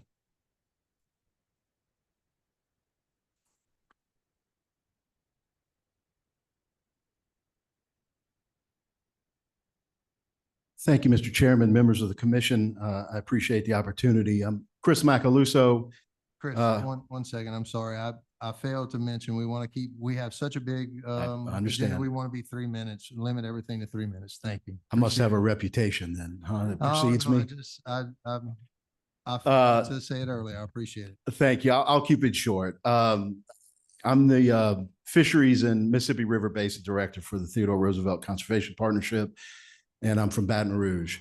I just want to make a couple of comments. First off, thank you to this commission, to the department, to the legislature for supporting this effort. One of the problems that we've had in terms of trying to suggest conservation measures and regulations in terms of trying to protect recreational fisheries from the menhaden industry has been just the wide data gaps that were present in the previous studies on bycatch. And I think this has significantly narrowed those gaps. And so I think the investment by the legislature and taking some of the artificial reef money to conduct this study was well worth it. And the confidence is very high. And I'd even like to thank the industry for allowing LGL to be a part of this, to be on the boats and to observe. I think the thing that sticks out the most, and I think obviously the thing that is most concerning to recreational fishermen, is just the evidence that shows the number of redfish that are being killed. I think if you look at it, on the season that was sampled last year, it's about 22,000 or so. If you widen it out to another season where you've got more sets, and I think, we saw that last year was a relatively low number of sets, that number can obviously get larger. But I think one thing that's worth pointing out is that, the department analyzes the health of that stock based on escapement rate. How many fish are coming out of the marsh and going out into the spawning stock. All of these fish, save for a handful that was pointed out by the data, are those fish that have escaped and gone out to spawn. The department has told us that, it's hard to estimate the total impact of killing 22,000 plus or so bull redfish every year in the menhaden industry on that escapement rate. But they did observe, and they did recommend to this commission and to the legislature to have recreational fishermen not kill those bull redfish that have already escaped into the spawning stock. And the recommendation was there because having those fish out in the water and not being killed does increase the spawning potential of the redfish stock and could very likely increase the overall escapement rate. So the reason why the recreational fishermen were so supportive of ending that overslot harvest for recreational fishermen was because it was going to significantly shorten the recovery time for this species. And I think the same application can be made here. I think we've seen that the survivability rate for the fish left in the net is significantly higher than those that go into the chute. I would suggest that there be some steps, take a look at some potential additional steps that could be, taken in this industry to allow more of those redfish to escape and survive and therefore spawn. And that'll conclude my comments. Thank you. Thank you for your comments. Okay, next we have, Ty Hibbs to speak on the menhaden bycatch study.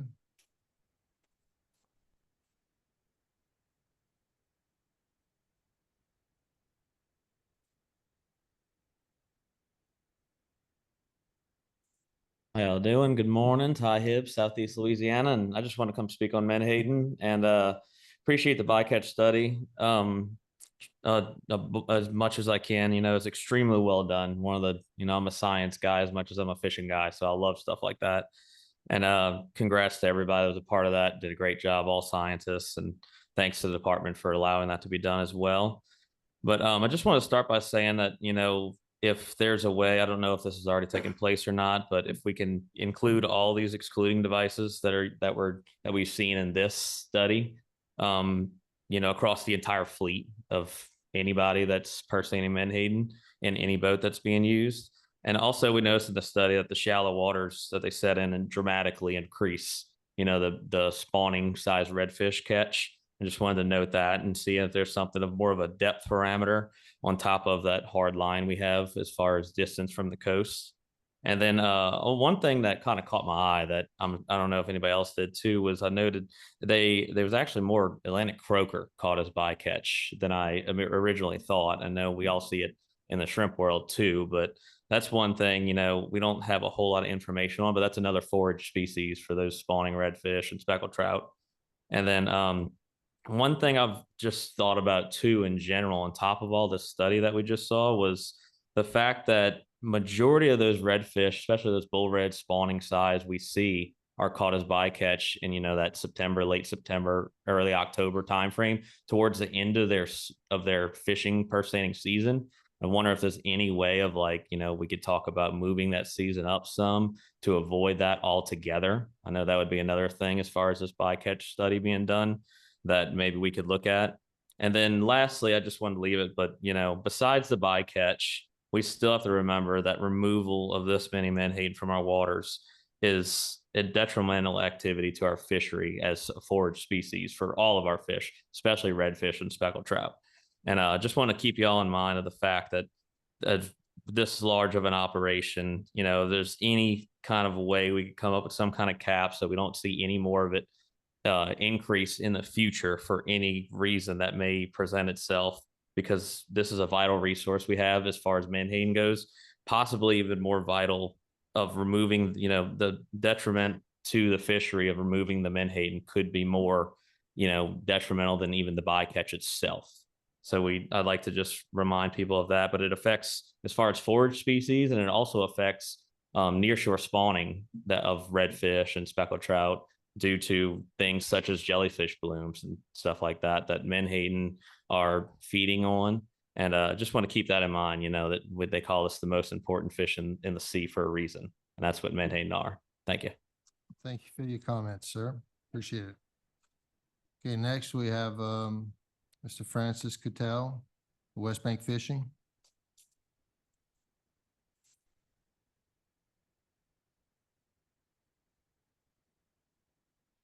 Mr. Chairman, members of the commission, everyone in the audience, my name is Francois Cattell. I'm the president and principal shareholder of West Bank Fishing.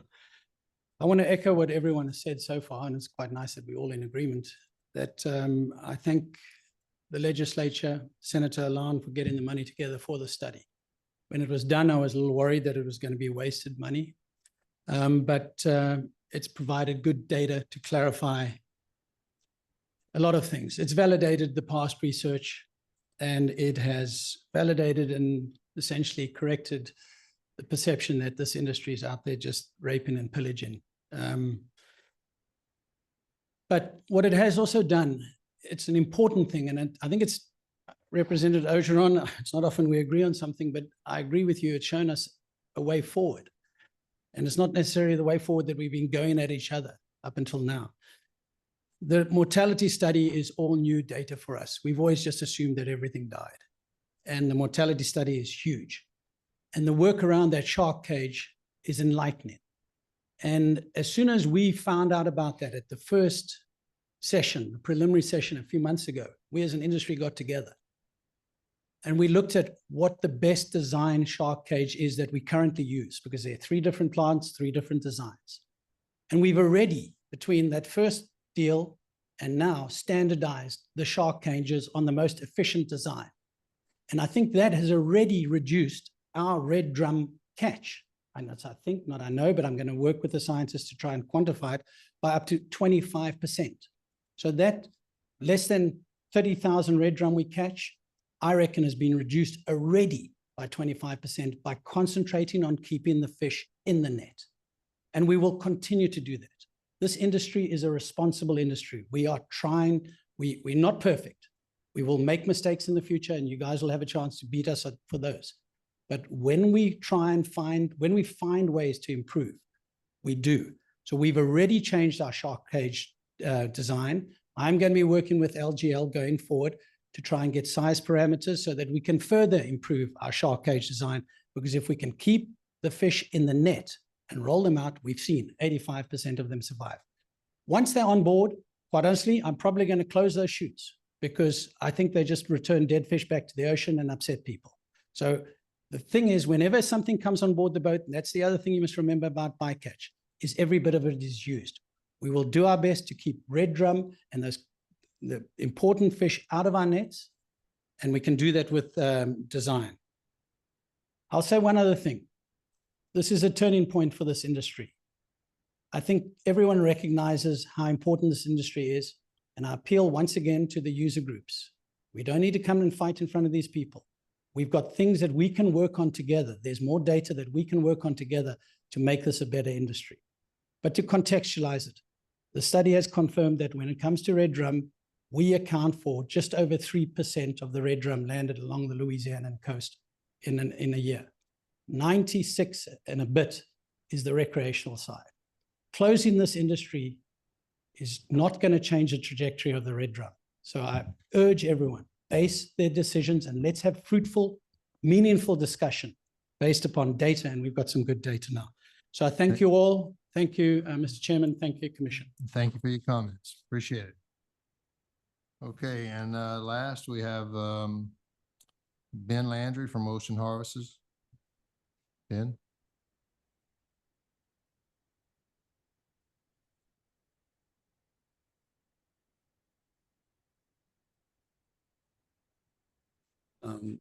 Thank you, Mr. Chairman.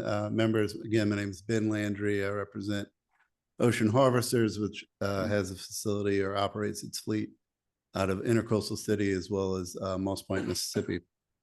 I want to echo my colleague Francois's thoughts and, of course, thank the legislature and the commission. You know, this is I would say, incredibly comprehensive piece of science that'll guide this fishery and management for years to come. And without that money, there was some squabbling back and forth on the design. You know, we didn't know anything about LGL when they were awarded the contract. It turns out we couldn't have been more pleased in their selection and working with them over the course of probably 18 months to work on this. So kudos all around.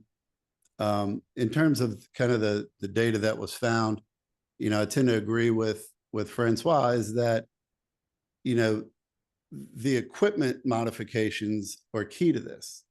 And, you know, we worked with his company and, you know, made sure that they were uniform, that the cage guards that are going to go into the net are uniform. Are they the most efficient? We don't know. We think it's certainly an improvement over what was experienced in the 2024 season, but you know, there's further development that needs to go on. And, you know, can we further efficiently design that cage with a steel bar? So that is our focus. We think it's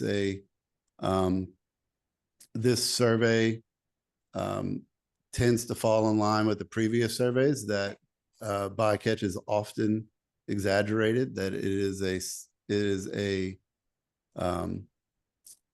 a fact of the fishery that it does occur, but it is certainly not in to the terms that it's oftentimes depicted. So getting the most efficient equipment to even further that bycatch is our goal. And we thank you guys for being good partners on this. Thanks. Thank you for your comments, Mr. Landry. Also, I just want to echo something that Mr. Cattell said, is that it is very important that the industries and the different user groups do try to work together. And I think that this study was great. I think that it can get rid of some misconceptions that we had before this started. So I think it's positive and hopefully everyone can move forward working together and not fighting each other, working to try to find a good solution. So thank you guys very much. Okay, on to agenda item number 10. Receive and consider a resolution to dedicate acquired property and establish Bogchito WMA. Bogchito. Bogchito, okay. I should have let you do that, Mr. Brista. Okay, Mr. Red DeSalle. Oh, No. oh, I'm sorry. No. Listen, excuse me, excuse me 1 second. I wanted to let everyone know that, this bycatch study is on our website. Y'all can go in and get this, get everything on the bycatch study on the department website. Thank you, guys. Okay. Surratt, proceed. All right. Mr. Chairman, members of the commission, Secretary Bosworth, good morning. My name is Rhett DeSalle, and I am the land specialist for the department. So today, I'm going to be offering a proposed resolution to create the Bogchito Wildlife Management Area. It's located in Washington Parish, and it was purchased through Louisiana Outdoor Forever Funds by the Trust for Public Lands.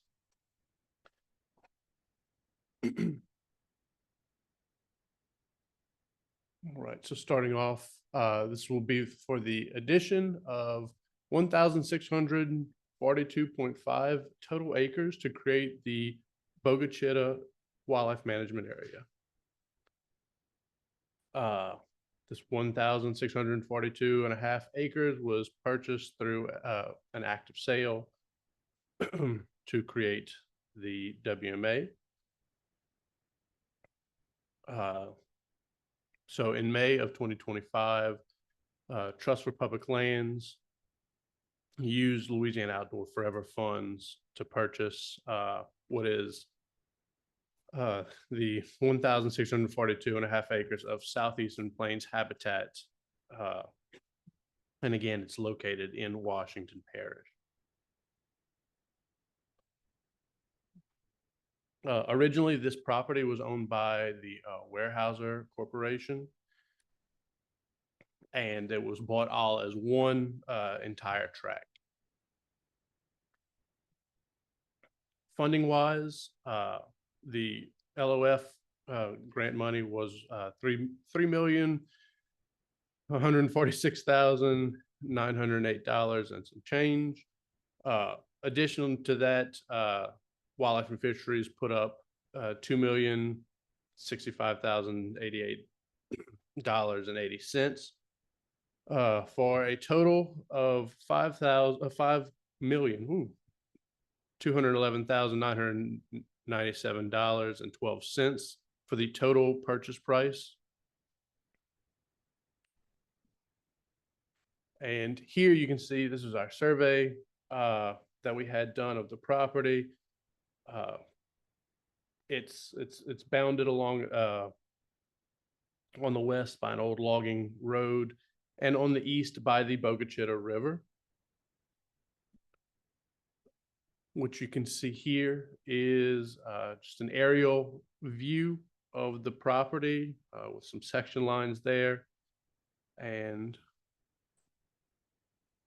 here is where the property is outlined. As you can see, it's just south of the state park, Bogchito State Park. And any questions? Any questions, Commissioner? Mr. Brewster, you have any questions? Nope, none? Very well.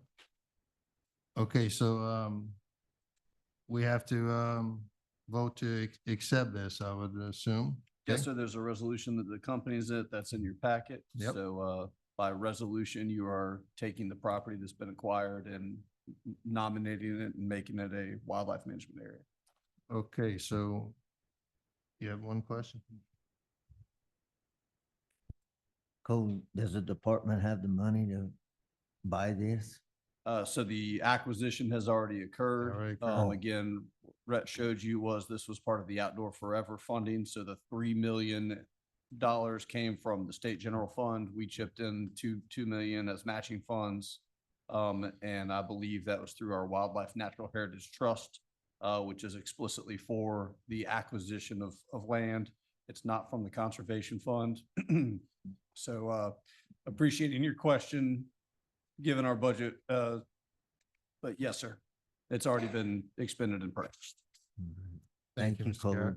Okay. You need a motion? We have a for- motion by Commissioner Brister, I'll second. second by Mr. Reynolds. All in favor? Aye. Aye. Okay, motion passes. Okay, item number 11, receive and consider a resolution to dedicate acquired property and establish the Flatwood Savannah WMA. You can proceed, sir. All right. Thank y'all. Today I am offering a proposed resolution to create the Flatwood Savannah Wildlife Management Area in Allen Parish. This was also purchased through Louisiana Outdoor Forever funds by the Trust for Public Lands. And this property is 426 acres.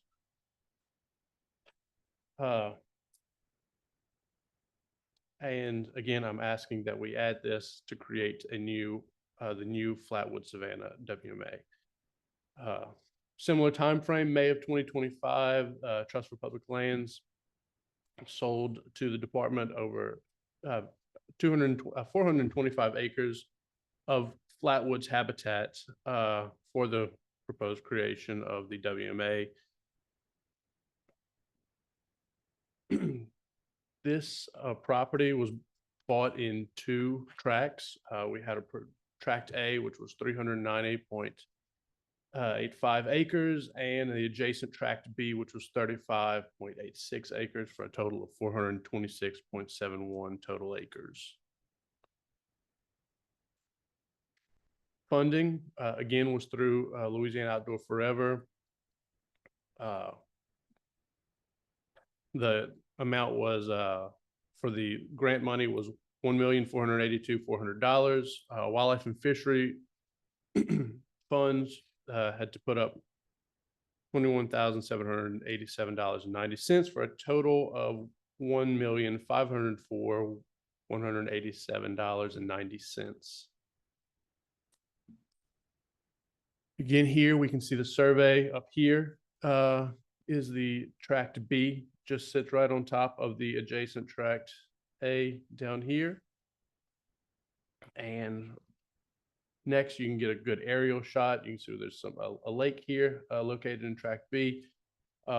Most of tract A is just flat and grassy. But the department does have restoration plans for it. We plan to restore the open area to the historic longleaf forest habitat.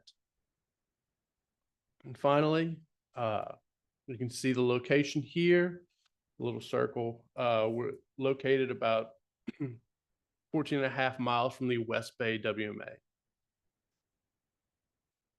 Any questions? Any questions?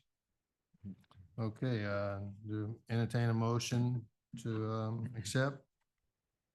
Motion by Mr. Jimmy, and do we have a second? Second. Second by Commissioner Blanchard. All in favor? Aye. Aye. Motion passes. Thank you, Mr. DeSalle. Thank you very Appreciate it. much. Okay.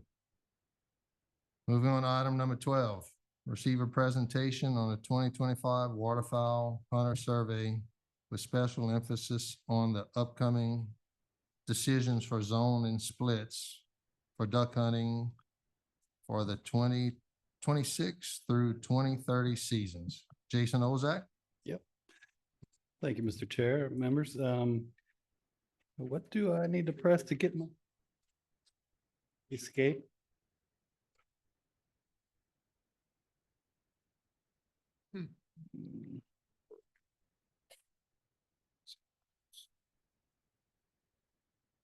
There we go. Great. All right, yeah, so I'm here to discuss, present. Just make sure. Sometimes when we, okay, yeah, it's not in. Bear with me for 1 second here. I can go on while he fixes this. Yeah, just to discuss and present the results of the 2025 Louisiana Waterfowl Hunter Survey.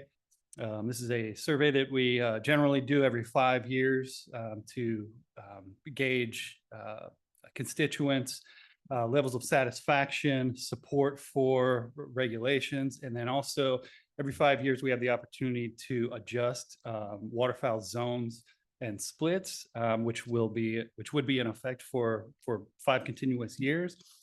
So we are currently in the 5th year of our previous selection. That will end at the conclusion of the 2025-26 waterfowl season. And then, so the selections for zones and splits that we make in the coming month and a half will be in effect for 2026 through 2030.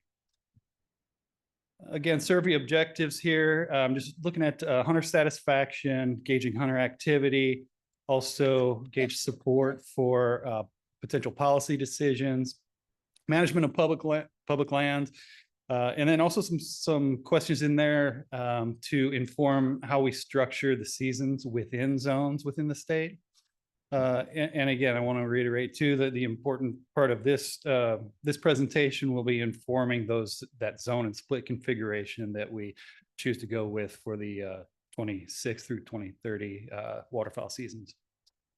I want to back up a little bit and talk a little bit about the federal frameworks for which states can select their waterfowl hunting seasons. You guys have presented on adaptive harvest management in the past there. We've got the 3 potential alternatives for seasons, the liberal, moderate, and restrictive. And those all must fall within the outside dates or frameworks for which we can set seasons. And within the Mississippi Flyway, those are, the season cannot start before the nearest Saturday to September 24th, and it cannot extend beyond January 31st. Within those 3 alternatives as well, liberal, moderate, and restrictive are frameworks for the season length and potential bag limits. So the liberal season that we've had for upwards of 20 years now lay out a season length of 60 days, bag limit of 6, only 4 of which can be mallards, and 2 of which of those mallards can be females. Another question we've been getting a lot of, especially this year, is the framework for the teal season. There's a special early September teal season. It's in effect for the Atlantic, the Mississippi, and the Central Flyway. The framework dates for that are September 1st through the 30th. It can only take place in September. The daily bag limit is 6. And the length of the season is contingent on the breeding population of blue-winged teal the previous spring to the season. So if that bee pup is above 4.7 million, we get a 16-day season. If it's below 4.7 million, but above 3.3 million, it's a 9-day season. So in the spring of 24, the blue-winged teal breeding population was 4.6 million. Thus, we have a 9-day season. There is no option for keeping 16 days, but dropping the bag limit to 4 teal. That's not an option. We've got 9 days. That's it. So that's what we are confined to for this coming season. The 2025 September teal season will be 9 days. Getting to the survey now, I want to talk a little bit about the survey frame. This was sent to roughly 66,000 individuals that registered HIP for the 24-25 season, indicating that they intended to hunt waterfowl. Of those, and this was an email invitation. Obviously, we had to have email addresses on file to send these out. But we got 11,600 responses, roughly 17% response rate, actually very good. Of those, roughly 2,000 responded that they had not hunted waterfowl in the last 5 years. And there were 700 of those respondents as well. There were 741 non-residents. So we removed those that hadn't hunted in the last 5 years. And we also removed the non-residents. We can keep that information for any future analysis trying to gauge opinions of non-residents in the future that may want to do, but those were removed for this analysis. So what we ended up with was roughly 9,000 user response, so a 13.4% response rate across the state. This was 37 questions, pretty lengthy, but we only do this 5 years, so we take the opportunity to get as good as information as we can. And this email survey went out in waves beginning right at the conclusion of this past year's waterfowl season. So real quickly here, getting at hunting activity, the majority of the respondents hunted the west zone, what we have been dealing with as the west zone here in the last 4 years. About 40% in the east zone, and a small portion that were either uncertain or did not hunt ducks or geese in Louisiana last season. And then the parishes that were where respondents hunted most often were Cameron and Vermilion, each at above 10% of respondents each. And then the rounding out the top 5, Avoyelles, Plaquemine, and Jeff Davis Parish. As far as average days hunted, so this is the number of, if you responded that you hunted a particular area. So we split the state into 5 eco-geographic regions or areas, and respondents responded to the question of what, if you hunted in a particular area, how many days did you hunt in that? We see that most respondents or more days were hunted in area B and area D, obviously. So area B being what we consider the east zone, and then area D, that far southwest, that Chenier Plain region. And so again, it's, looking at these figures, that's not that the average Louisiana hunter hunted 7.9 days out of state, but those that did hunt out of state hunted 7.9 days average. By land type, again, the number of days hunted. So if you hunted on one of these particular property types, these are the number of days, the average number of days per respondent. So we see the highest number of days hunted there in lands that are owned or leased by the individual, or owned and leased by a club. And then rounding out there with the public lands at the 3rd and 4th most days hunted, and then guides and or guests on other public lands or other private lands. So some questions about hunter satisfaction. Overall, so for the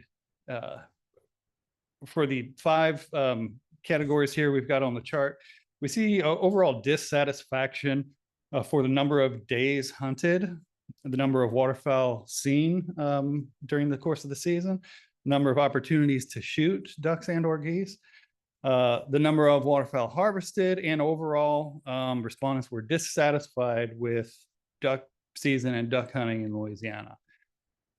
Some questions about expectations. So average hunter expectations in Louisiana were to hunt ducks 23 days, to harvest 81 ducks and 30 geese. In actuality, respondents indicated that they harvested about 38.9 ducks per season. And in the regular goose season, they hunted 8.4 days, harvested 11.9 geese. Conservation order, light goose, Ross, and snow goose, they hunted 4.1 days and harvested 16.4 geese during the conservation order. Questions too regarding the structure of zones, splits in the season, and then also the location of the youth and military hunts. We see satisfaction for the geographic boundaries of the zone that we currently have. The timing of the splits, or the timing of the closure between the splits. Also satisfaction with the timing of the youth hunts and the timing of the veterans hunts. Where we did see some dissatisfaction here was with the opening dates and the closing dates of the season. I also want to point out here too, so that we combined both the very dissatisfied and dissatisfied, and the very satisfied and satisfied. So there were five total categories. We just broke them down into satisfied and dissatisfied for all of these slides that you'll see that show dissatisfied. Same with support and oppose. We had a strongly support, strongly oppose. We combined them all just to support and oppose. So some regulations, options that we have within the state. We asked hunters whether they supported or opposed the following regulations. And we see general, sometimes overwhelming support here for the statement that opening day of any season should always occur on a Saturday.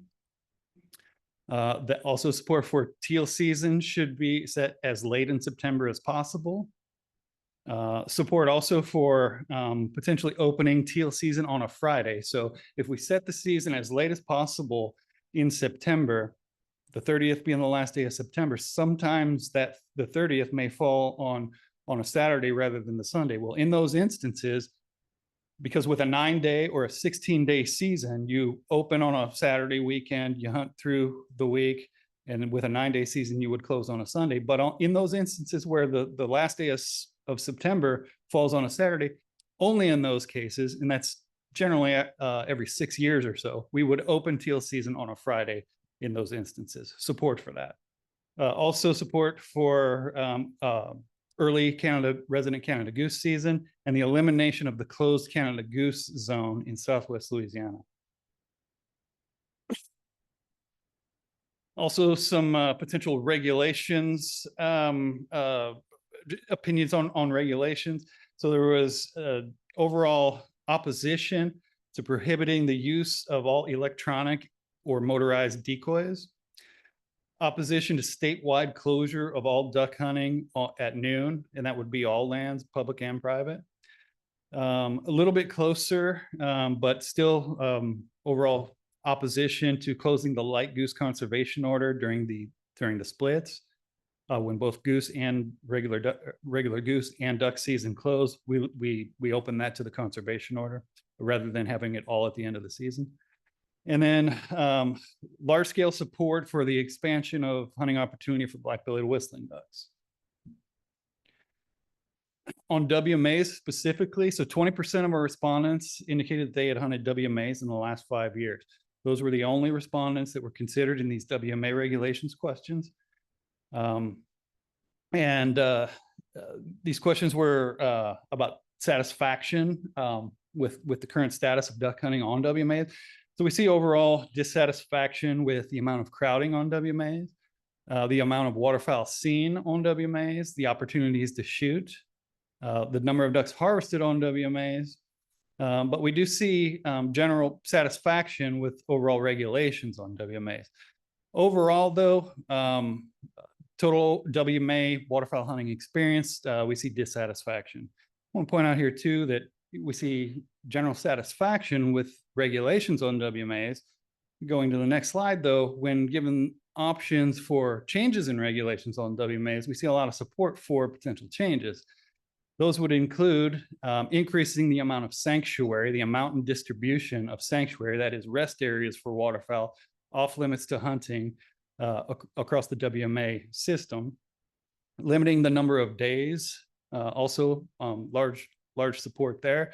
That would be, potentially looking at something like the Fish and Wildlife Service does on National Wildlife Refuges, 4 days out of the 7 that it's open to duck hunting, and then rest period the rest of the time. Support for limited access areas where motorized conveyances are off limits. Also support for the use of lotteries to control overcrowding on WMAs. Support for restricting horsepower of air-cooled engines or surface drives, but not an overall elimination of surface drives on WMAs. Digging a little deeper into the blackbelly issue, we gave 4 options for if we can expand black-bellied whistling duck hunting. What would the preference be for duck hunters throughout Louisiana? So we asked them to rank on a scale of 1 to 4, 1 being the most important or the most preferred option. And we see here that, so the lower number there, 1.54, preferred a season that would be concurrent with the September teal season. Second choice would have been black-bellied whistling ducks in addition to the 6-bird bag, so bonus birds. kind of similar to what we do with mergansers. You can shoot 6 ducks, but you can also shoot 5 mergansers, only 2 hooded, or coots. You can shoot 15 coots in addition to your 6 ducks. A standalone blackbelly season was third choice, and that's actually very similar to the bonus bag. So with a standalone blackbelly season, we would set their season independently or separately from the regular big duck season. And then obviously the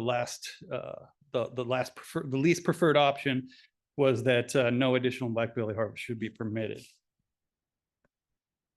Moving on to geese, white-fronted geese specifically, within the standard package that we use to set white front regulations, you have the options of 74 days with a 3-bird bag, 88 days in a 2-bird bag, or 107 days in a 1-bird bag. And we see overwhelming preference here for what we currently have and have had for a number of years. That is 74 days in a 3-bird bag, white-fronted goose. Also, some questions on the timing of the youth and the vet hunts. So within the West Zone, I split these because they have historically been different. Looking at the West Zone independently, kind of equivalent, really no difference there in preference from having the youth hunt prior and the military hunt after, and then both the youth and military hunting together before the season. So these are typically structured the weekend before the opening weekend of the regular duck season. And then if they're afterwards, that's usually a week break. And then the Saturday and Sunday that weekend that the either youth or military would open. East Zone is a little bit more complicated, although the highest preference there was that the youth hunt before the season and the veterans and the military hunt after the season. But there were also, not too far behind there, that the same both youth and veterans hunt before the season, and then that you take one day, a Saturday before the season for both youth and vets, and a Saturday after the season for both youth and vets. That's the before after. Closing day too was another question. We wanted to gauge both in the West Zone and East Zone. The majority of hunters preferred, and this was above 50% for both zones, preferred that the closing day always occur on January 31st, as opposed to the last Sunday of the month.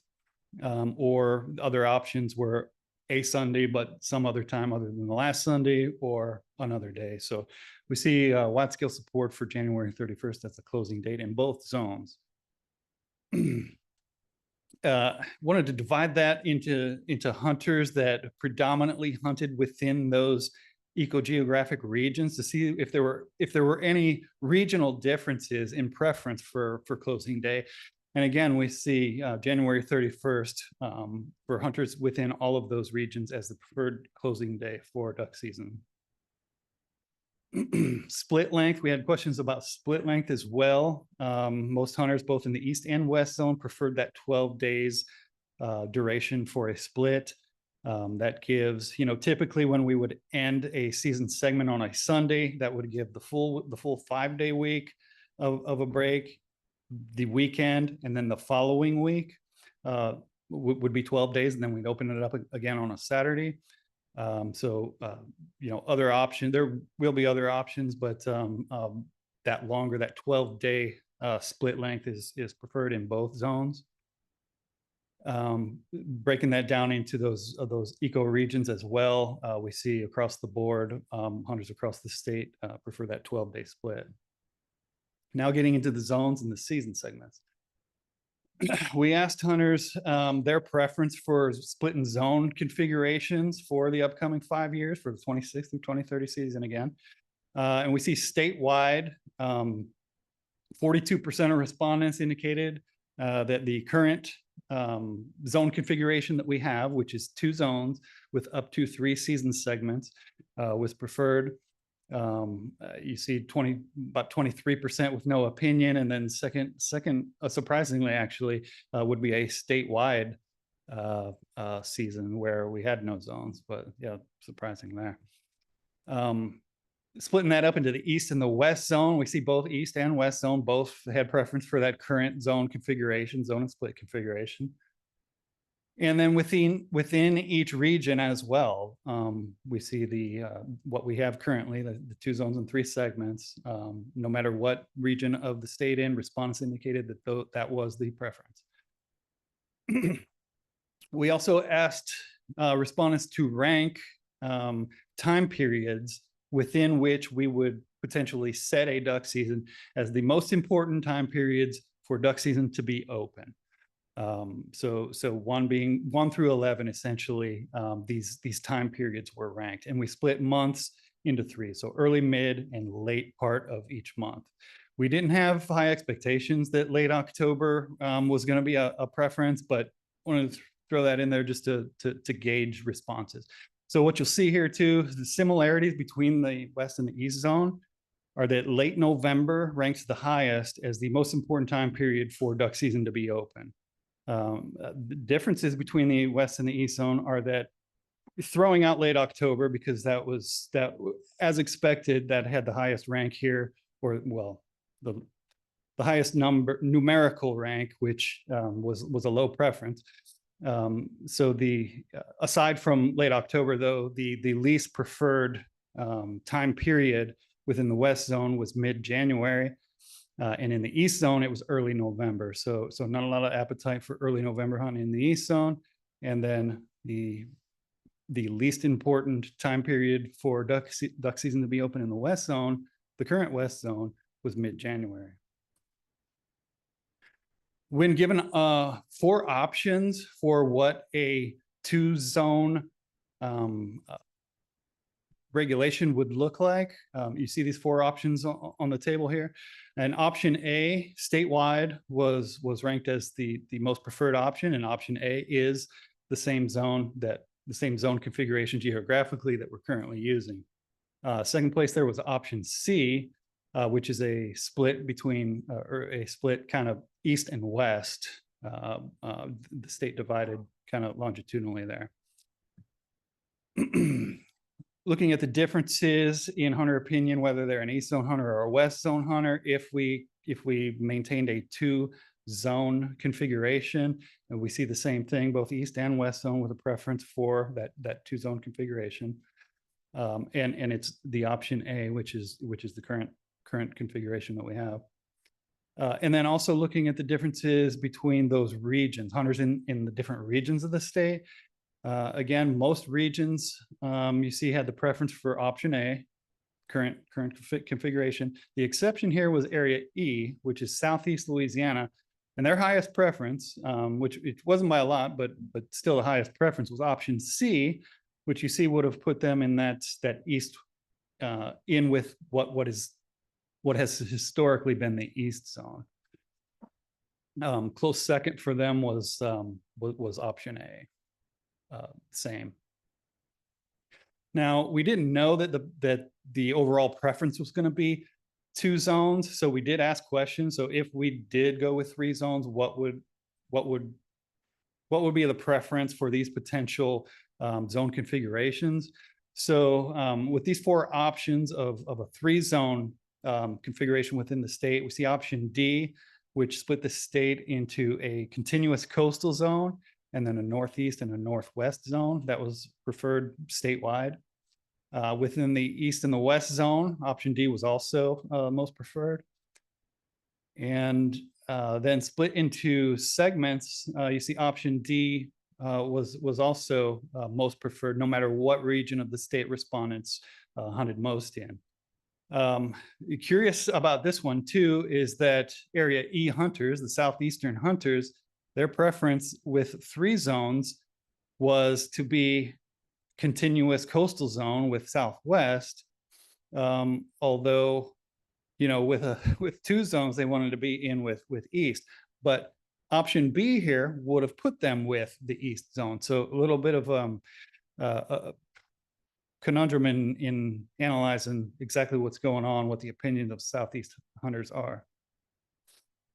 So again, just reiterating, going back to that, the preferences for zones, we saw overall statewide preference for the current 2-zone, 3-segment configuration. Saw the same whether it was east or west zone. And then within each eco region within the state, preference for this current 2-zone, 3-split season configuration. So we also wanted to look at kind of the preferences for time periods. So geographical zone is one thing, but how you structure a season is kind of a different question. So we see overall, the trend is with no matter what region you hunt in, that we see that late November as the high preference, and then it peters off as you get into the late part of the season with mid-January. Overall, mid-January being the least favored, and I'm not even considering late October anymore, but mid-January being the least important period of the duck season to be hunting ducks. So we did some stepwise comparisons to just see whether there were any similarities or differences in the way that seasons are structured, or the preference for season structure amongst these 5 regions. And so just as an example here for the comparison between region D and E, we took those scores, we subtracted each individually for each time period, and then summed overall the total season differences to devise a score that we would be able to rank those that are most similar versus most different.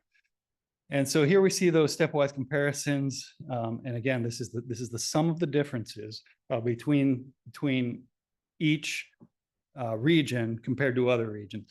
So the lower the score, the more similar the season structure or the preference for season structure is between these regions. What we see here is the lowest score here is the comparison between A and C. They desired a season structure most similar, and the biggest difference was between area B and area D, what we consider the east zone and the far southwest. Not a whole lot of surprise there. We ranked those scores and evaluated the similarities this way, and what we saw was the regions that desired season structure most similarly are A and C, C and E, and D and E. And those regions that had the most differences in season structure score were E and B, D and B, and A and D. And so as you see, that kind of lines up pretty well with our current zone configuration, that A, C, and E and D are all kind of on board, and the differences are between old west zone and east zone preferences, with the exception to that D and A regions. So one thing still that kind of stood out was those southeast hunters who preferred that option C, being in with the east zone. That was the preference as they stated when given an option, a geographical option for picking zones. But we just did not see that when we compared them to east zone, region B. So another way to kind of look at this would be if we could set zones independently within each region, what would they look like? Would they be similar? So we took each one. So this is area B, the east zone. So what would a season structure look like if it was set independently? And this would be a mid-November opening with a split in mid-January and close on January 31st. It's going to be a January 31st closure because that as it is with the hunter preference,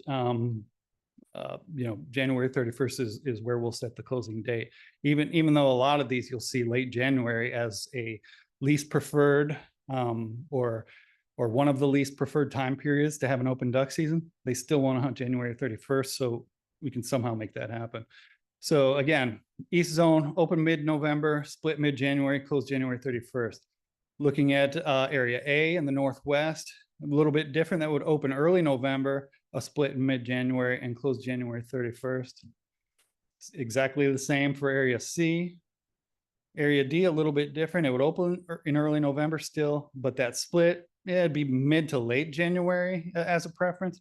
Whether it's late, whether it's mid, hardly a difference, you know, when you're trying to fit a split in, and a closure of January 31st.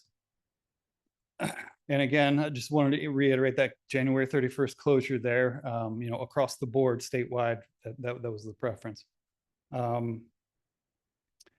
And so, yeah, this is E. So this far southeast region, if we could set that season independently, highest preference is late November, but we would open early November. It's still got a low score early November, split mid-January, and a close January 31st. So this supports the current zone configuration. You know, going back, you've seen this slide already. I kind of wasn't expecting kind of the results we saw, but going back and looking at this graph, you know, satisfaction, they were satisfied overall statewide with the geographic boundaries, but there was dissatisfaction in the opening date and the closing date. I'm led to believe that the dissatisfaction with the closing date is that it didn't go to the end of January 31st. And then we're kind of bound on how we can open the season, fitting a split in and being confined to 60 days. You're already up against January 31st. So opening day is a lot of times just a function of fitting that early, that first segment in order to get us our 60 days and go all the way to the end of January. So again, recommendation here is we maintain the 2-zone option. This is very similar to what we've had. Well, it's exactly the same as what we've had here for the 21 through 25 season. These are essentially the same boundaries that we had from 1991 to 2000, with the exception that there was a Catahoula Lake zone in from that time period on its own. And then we had that little zigzag up in the north part of the boundary. And that also was the same for 2001 through 2011. Again, that time period also had this, that little zigzag up at the north. So yeah, recommendations is 2 zones and up to 3 segments from the department. And we have to have this decision given to the U.S. Fish and Wildlife Service by the end of August. If we don't make a decision, then we revert to what we are currently in, which is what you're looking at there. So that's that. Thank you. Thank you. Thank you very much, Jason. Yeah, so we have to have any decisions we make, it has to be done in the August meeting. So if we're making any changes or, you know, just going with the zones the way they are now. Okay. Thank you very much. Any questions for Mr. Olzak? None? Okay. It's a little past 12. Do y'all want to take a quick break, go to the bathroom, 5 minutes or so, and then 10 minutes, and then we come back? It's good? All right. Sounds good.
Okay, we'd like to get back going with this. We still have quite a few agenda items. Okay, next we have agenda item number 13. Receive a presentation from Delta Waterfowl for the waterfowl breeding grounds conservation funding work for 2025. Mr. John Davis. All right, good afternoon, Chairman Segura, Commissioners, Secretary Bosworth. Excited to be, my original was good morning, but here we are, good afternoon. So in respect of our time and our growling stomachs, I will keep it close on time, but if at any moment you have questions, feel free. So my name is John Davis. I'm with Delta Waterfowl here on behalf of duck hunters of Louisiana and those across North America. In appreciation for the dollars that you give to us to go north and make these ducks that we hunt down here. Here to share a report card on our FY25 accomplishments as a result of your funding for this past fiscal year. And do I do something to make it go live or?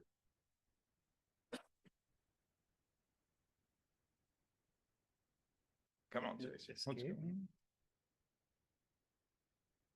Joel knows.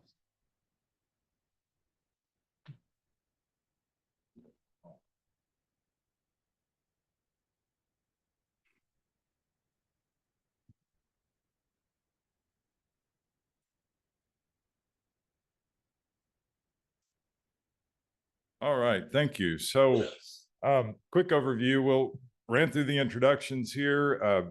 My interest is always in the breeding effort update, but I'll keep that short. We'll go over the partnership and then the actual outcomes of the partnership. Skip past this before we scare anybody. So, as you guys know, the number one driver of the number of ducks we see here in the fall and winter is how was the hatch? Ducks are short-lived, and if we're not putting lots of babies into the system, we don't see many down here. Unfortunately, we're on a good 7-8 year run of drought, and drought's the presence of small wetlands is the number one indicator of whether we're going to have a good fall or not. We went into the year and you see some of this green and even some of that blue out in Alberta makes you feel better. What this has a hard time taking into account is the timing of the rain. And then we'll see on the next slide, the fact that really your number one indicator of wetland conditions during the spring breeding season were conditions going into freeze up. And as you have year on year perpetuated drought, even if we do have some precipitation, it's typically not enough in this country to pool. And Howie actually lives up in the Inner Lakes, and speaking with him earlier and not hearing anything different. So again, this year we suffered from probably what we call a flyover. That water's got to be there. Mallards and pintails show up, late April, mid-April, and when they don't see the water, they keep moving. They move to the boreal and pintails to some of the high Arctic, and in those cases, we just know production isn't nearly as high as when water is on the prairie. This is interesting. For years, if you see the negatives there, just basically say that the upper group of numbers there are Canada and the lower being the US. And for years, although geographically we have less ground, we've had better water. So the ducks we have been kicking along with we've had some better results out of the US prairies. Well, this is a percent change on the 24 count from the LTA. What the note here is that we had a dry summer of 24, which took those wetlands in the US that were down. We had no rebuild of water in Canada. So we went into the winter, both on the US and Canada side this time, in a wetland deficit. Nothing really changed throughout the spring. And so where we've had some bright spots in the Eastern Dakotas in the past, that did not happen this year. So, may sound dismal and expectations is something we constantly work with duck hunters or try to explain. And just to set the base, the expectations are not high this year, regardless of how well you manage your habitat here. Expectations shouldn't be high of a large number of ducks flying south. So with that, I'll click over to the winning partnerships. Louisiana has been in partnership with Ducks Unlimited decades, with Delta for many decades, and we just can't tell you how important this mechanism is. This is the largest and primary mechanism for the states jointly coming together, taking advantage of the NACA funding to reach across the border and try our best to secure these wetlands where ducks are produced in Canada. So thank you for the long partnership, and you're part of a broad group of entities and individuals that come together every year to activate this landmark funding opportunity. In Manitoba alone, over the past, yourself and other states come together to perpetually secure 130,000 acres. We always follow the securement criteria, both of this governing body being perpetual securement, and then additionally, the joint ventures have laid out, look, if we're going to do this work, let's do it in places that have the highest likelihood of producing the outcome we're looking for here, which are ducks. Because as it happens, some of the best ground for ducks is also the best ground for farming. So there's a constant opportunity there for friction. And so that also drives prices up, as farm ground typically outweighs low ground. But with the ability to drain and the equipment we have these days, so much of what we would have historically called, difficult to drain ground, it's like this individual here, he's got to make a living off that ground, and he can find a way to drain that. So if we look at the outcome, the report card from this previous year, your funds matched with those funds that we catch through the NACA match resulted in 327.6 perpetually secured acres and 233 term secured acres. I'll talk a bit about that a bit further and make sure to delineate that Louisiana funds were not used for those termed agreements.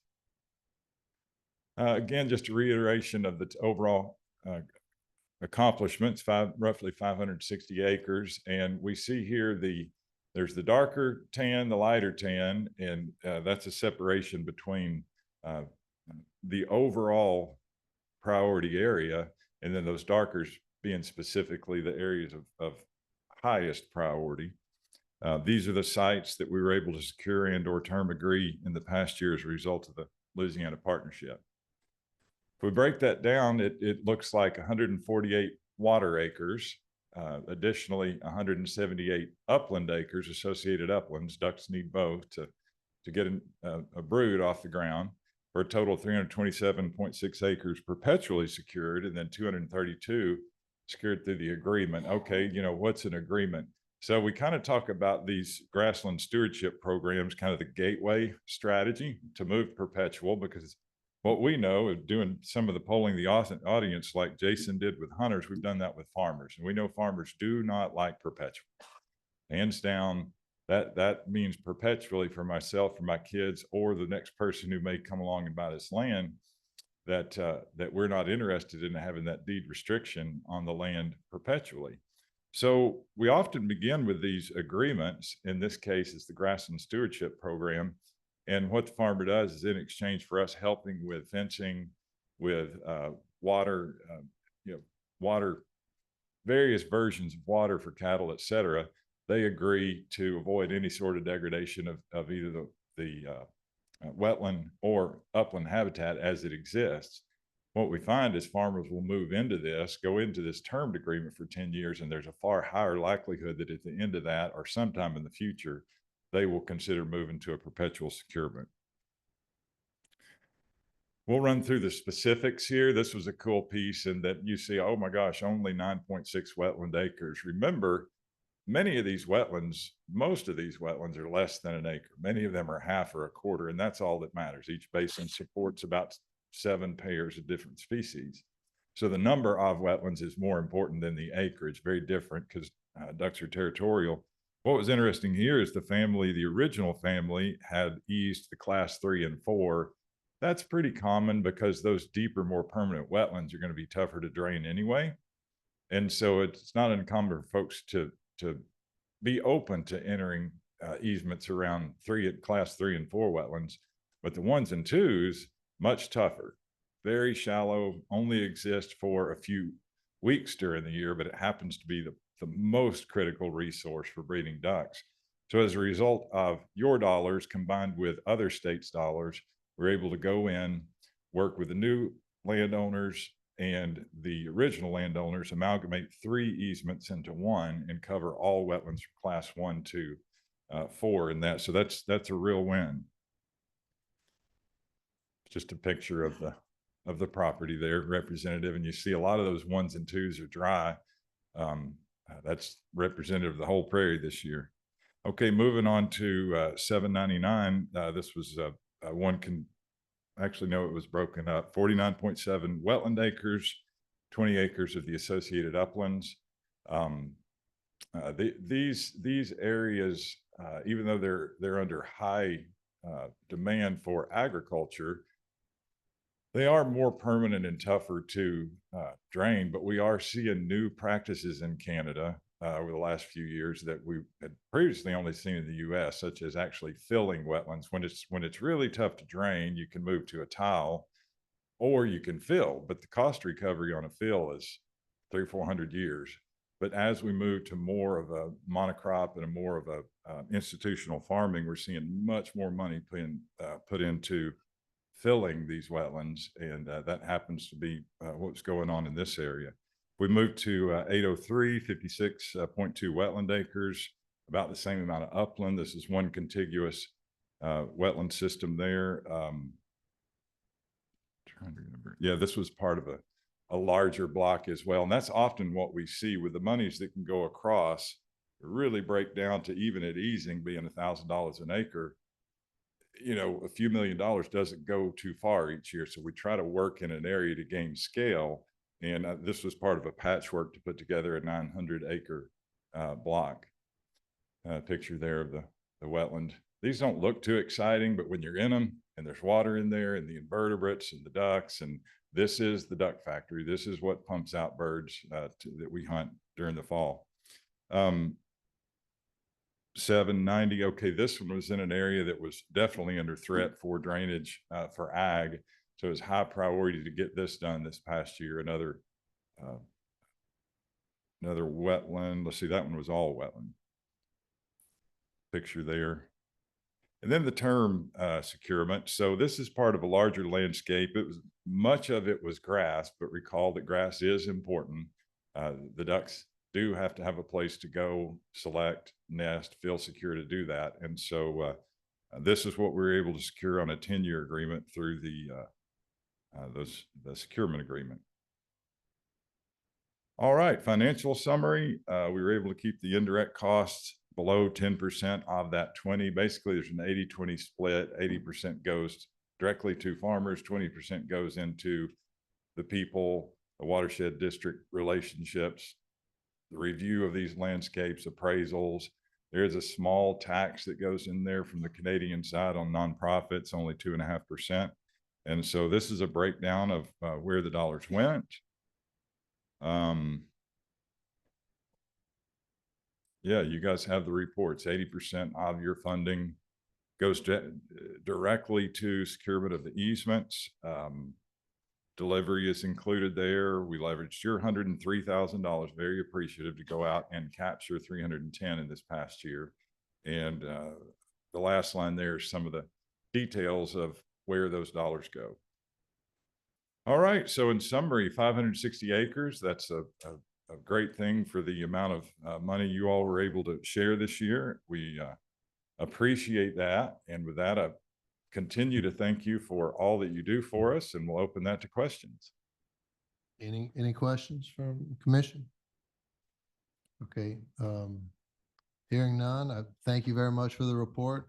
Continue working hard, and let's just hope Mother Nature can help us out next year. Amen. Thank you. Thank you.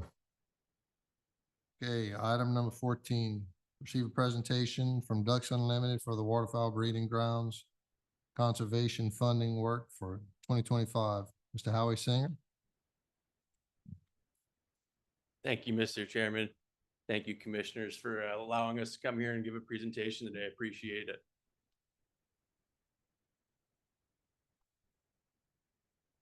So as some of you know, my name is Howie Singer. I'm the manager of Fall Flights, which is the state partnership program for Ducks Unlimited Canada.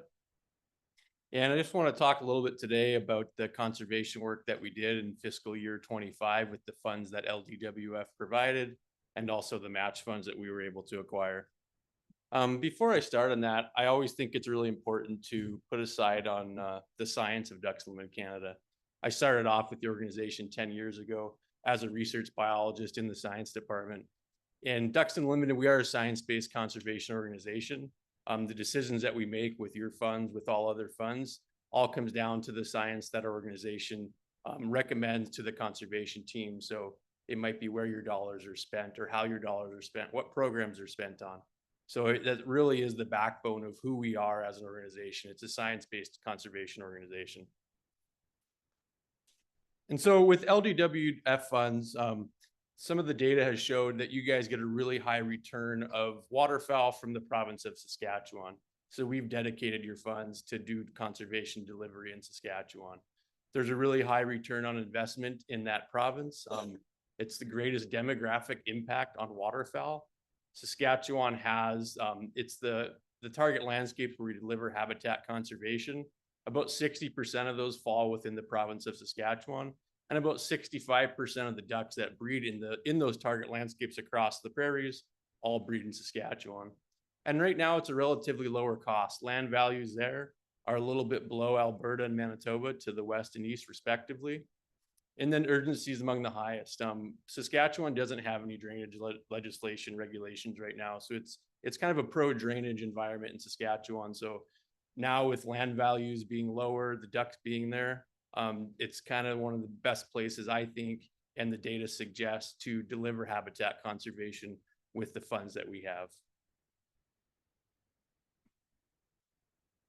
So this is just a brief clip from the report that I sent out a couple of weeks ago or so. With the $103,412 from LDWF, we were able to match that. The match is really one of the great parts of the state partnership program. DU will match the LDWF dollar for dollar. And then in turn, we can use that to access additional $2 from NACA. And then with a great exchange rate, it's over $500,000 Canadian expended just last year alone from LDWF's generous contribution to the breeding grounds. And so we deliver programs under these three buckets: habitat protection, that's a long-term, at least 10 years. Then upland restoration, habitat enhancement. Sometimes we'll get a piece of land that's degraded. It's seeded into monocrops, annual crops. So we'll convert those into perennial cover, which we found to be much more beneficial for breeding waterfowl, with the exception of winter wheat, where pintail do really well on that, a fall seeded crop. And then habitat management. We have a vast amount of land across all of the prairies that we're going to manage every year for waterfowl to kind of get the best return on investment, for American duck hunters, essentially. And so this slide here, these are the target landscapes that both John and I talked about. These comprise, the highest breeding densities. So usually within these polygons that are outlined in black, you're not really going to have less than 21 to 30 pairs per square mile, and up to about 60 pairs per square mile.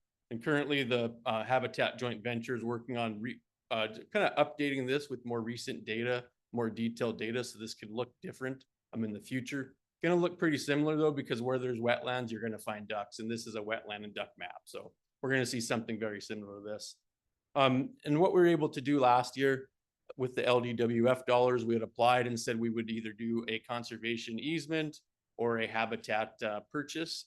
And last year we were able to do a purchase in the Pheasant Hills target landscape on the Schick land.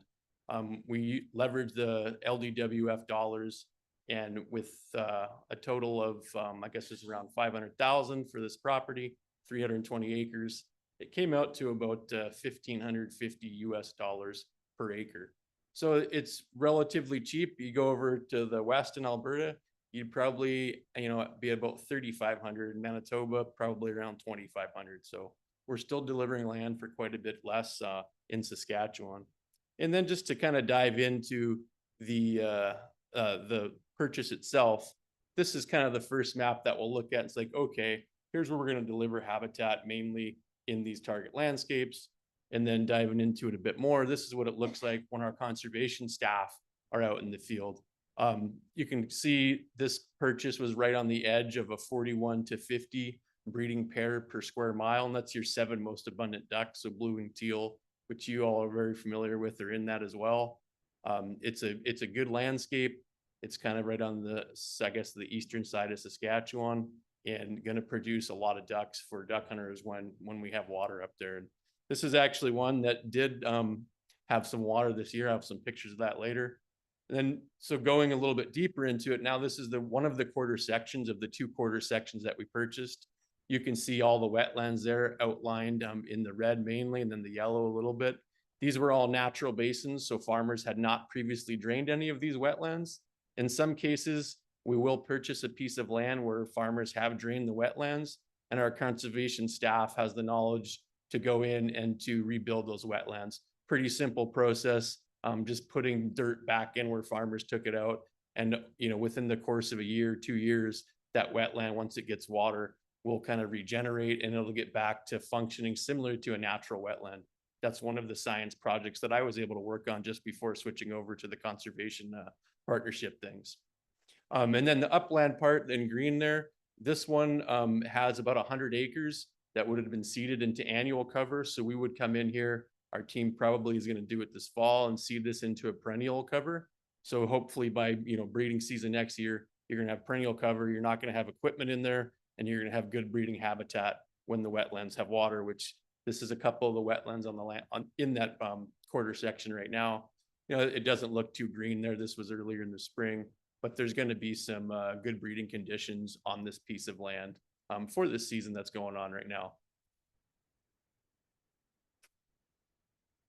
And so the first table I showed was habitat protection, restoration, and then habitat management. This breaks it down to the different conservation programs that we do deliver. The Prairie Habitat Joint Venture, which we've talked a little bit about today, kind of has a suite of conservation programs that conservation organizations might use. DUC uses all these programs.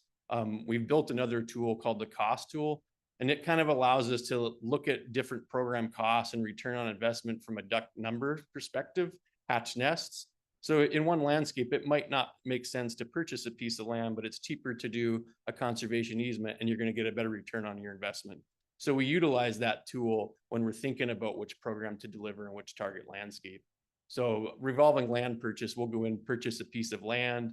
It's usually in an area where there's a high risk of loss. And we'll put a conservation easement on that, and then we'll resell that to a cattle producer. And we work, cattle producers kind of keep the ducks flowing, really. Those are the people that want grass on the habitat. They want the wetlands on there for their cattle. And in turn, we work with them on best management practices to hopefully get them to maybe keep cows out of there till a little bit later in the nesting season, so birds have a better chance. But we also do see that birds and cattle can interact with one another when done in a proper way.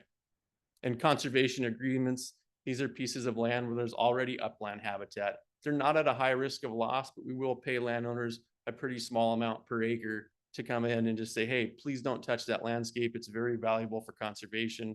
We'll work with you, hopefully educate folks on best management practices and just leave that intact. So that's kind of our habitat protection. All of those programs are a minimum of 10 years on the landscape. And then the upland restoration, conservation forages, and nesting cover enhancement. There's similar programs in nesting cover enhancement. There's fewer acres on there. And those are mainly due to the lands that we purchase or do the revolving land program on. So we're doing fewer purchases and revolving land purchases per year. So just a fewer number of acres. But with those, we have a little bit more say in how we want to restore the upland habitat. So over about 20 years, DU studied a lot of the upland mixes that you can seed in the prairies. And we found what mixes work in which ecoregions to best benefit breeding waterfowl. And then winter wheat, I touched on that briefly.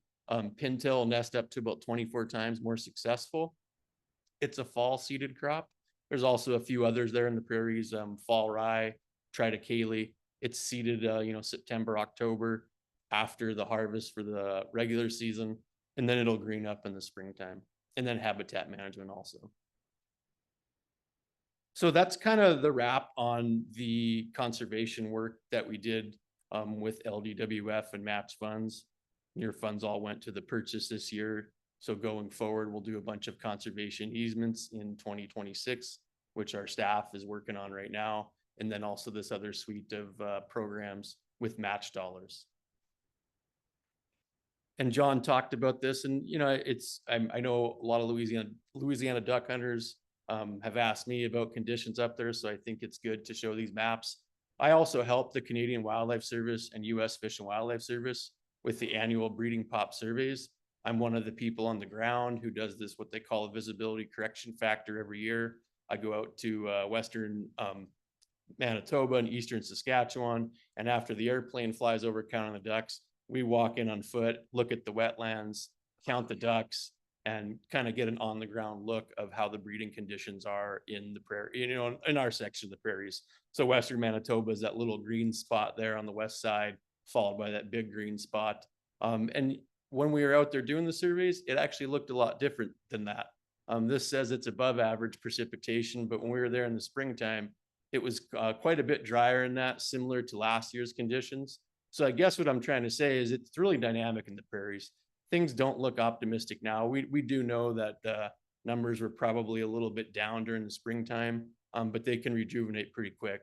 This year, we're probably not going to have a gangbuster year. We're not going to have 40 or 50 million ducks. But, if things do improve, conditions can change quickly in the prairie. And they're a dynamic system.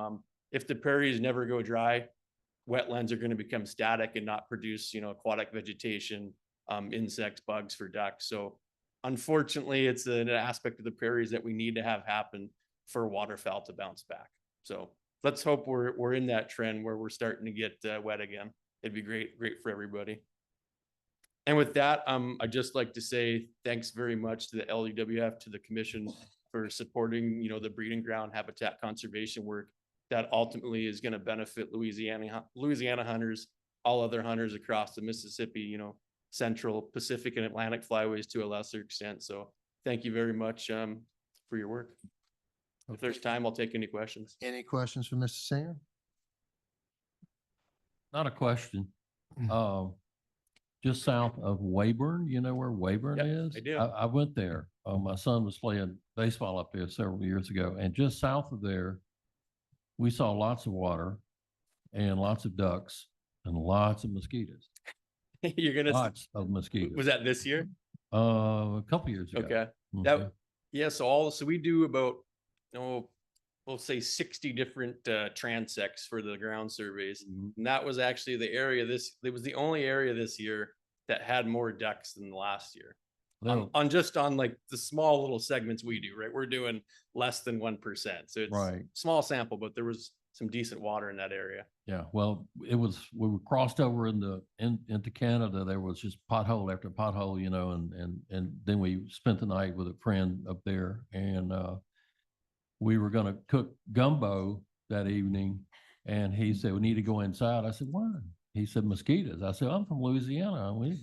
But no, there were clouds of mosquitoes that came out from those potholes. Yeah. So we had to go inside. Thanks. If Thank you anybody for- ever wants to come up there, we'd love to have everybody and show you the landscape. Yeah. Thank you very much. And both organizations, thank y'all for being the best stewards that y'all can for the money that we sent. We appreciate all y'all's work, and it's us all working together. We just gotta have Mother Nature help us out. Thank you. Okay, item number 15. Receive and consider a notice of intent for changes to the Scenic Rivers Program. Amelia Wolf, Scenic Rivers Program.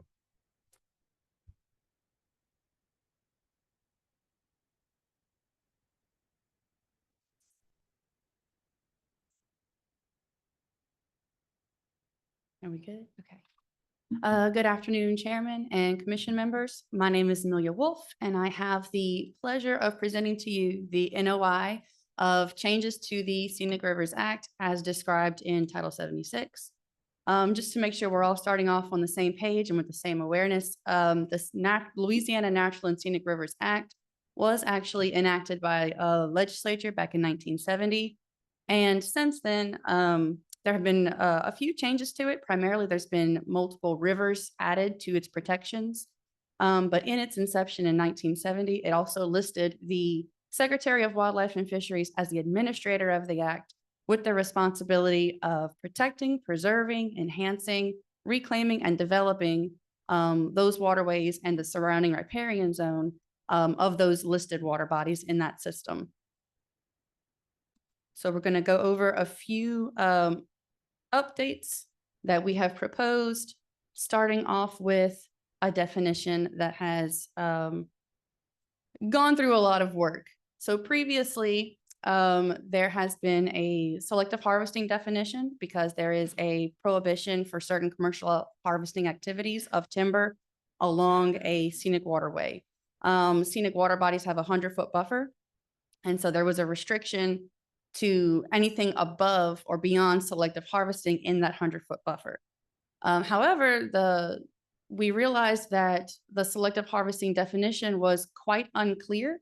And so after much review and coordination with other groups like Department of Ag and Forestry and LFA, we did work on a new definition for selective harvesting, which is the removal of trees either as a single or scattered individuals or in small groups where the remaining average basal area is no less than 50 square foot per acre. And it very much mimics what the department is already using on our WMAs for forestry practices. For the next 3 sections, there's going to be a lot of repetition. It's broken into 3 parts. One is going to be how a river is reviewed and nominated. The second one will be the management plans for the rivers. And then the third will be the permitting process for activities on those rivers. All 3 of those are going to have very, very similar language, and we are updating the language in all 3 of those sections to be the same. So the Louisiana State Planning Office used to be a required coordinating entity. They no longer want to be a part because they do not deem it necessary or a part of their purview to coordinate and comment on scenic river permits activities or the rivers themselves. And so we have replaced that with the Office of State Lands, which is deemed to be more appropriate and necessary. So again, we're just changing it to Office of State Lands. In all of our coordination, we require, or the Act currently requires, public comment periods, whether it's a nomination, a management plan, or a permit application. There is always a public comment opportunity. Currently, it's a 45-day public notice period. We would like to reduce it to 30 days simply to make it more compliant with other industry standards on environmental regulatory practices. We're not aware of any other agency, federal, state, or local, that has a 45-day public notice period. It's always 30 days or less. So we would just like to bring it down to 30 days to make it more efficient. Also, currently, an applicant is required to post their own public notices. The department does not do it for them. So there must be 1 publication published in the official state journal, that being the Advocate, but they also are required currently to do 3 separate issues in whatever parish's journal they are located, the actual activity is located in. In some parishes, that can actually be quite expensive. For example, in St. Tammany, you're looking at $600 or more just on doing 3 issues of a public notice. So we have decided, or after much discussion, we have considered allowing 1 publication in the local paper instead of 3 in the local paper, but remaining the 1 in the Advocate. That's not going to change. And that's across the board for the management plans, the nominations of rivers, and also for permitting processes. So once again, replacing with state lands, going from 45-day public notice period to 30 days. From 3 days, 3 separate issues in the parish journal to just 1. And permitted activities. We will see those 3 issues again, but let's go ahead and go back to timber harvesting real quick. Currently, there is a requirement that if you are selective harvesting in that 100-foot buffer, notification must be given to Wildlife and Fisheries and also Ag and Forestry for any selective harvesting occurring in there. At this moment, there has been a few instances where a company or a landowner would like to clear more than that. We are providing an opportunity for regulation of clearing more, so exceeding the selective harvesting description with permit. So there was not an opportunity beforehand. We are developing that now because there has been a lot of requests that landowners are able to convert habitat on a scenic river. So they would want to go in and clear cut and encourage more hardwood establishment. And so we are now establishing a regulatory process for that to be permissible under the act. And that is what those two reference. Again, we're changing to state lands, 30 days. State lands again, state lands again. The permit term is currently 18 months, so only a year and a half. And the act only allows a 1-year extension total beyond that. So a total maximum permit term of 2.5 years. We would like to consider extending the permit term from 18 months to 2 years with 2 possible extensions of 1 year each, finding that there has been no significant change to the circumstances where that project is located. And that also just brings us into matching with other regulatory standards of environmental purview from similar entities and agencies. All right, activities that qualify for expedited permitting. This entire section of 118 is brand new. This will establish general permits. So general permits are activities that Wildlife and Fisheries has determined to have no significant deleterious impact on the system, all the rivers, bayou, streams within this act, that may qualify for general permit, which if granted could afford a more expeditious review process and would not require a public comment period. And then I'm going to go through the categories that we have established that may be applicable for a general permit, so that expedited review. One would be general maintenance of existing structures, which is a significant portion of the regulatory review that we have encountered. Some maintenance activities look like a camp is falling into disrepair, but you can't repair it in kind. You have to totally demolish and replace it. So that would still potentially apply for the general maintenance permit. Also, new residential construction of non-inhabitable structures over water, including but not limited to pilings, boat sheds, docks, walkways, piers. We did set a square foot limit to that, being 800 square foot. Just looking at the summary and the permit scope of the projects that come under our review, it seems like most of them are probably right around, or some are definitely under, but there have been a rising number of structures that are over 800 square foot. So we want to maintain that the smaller structures be applicable to a potential expedited review. Number 3, bank line stabilization projects. So we're talking about riprap and bulkheads.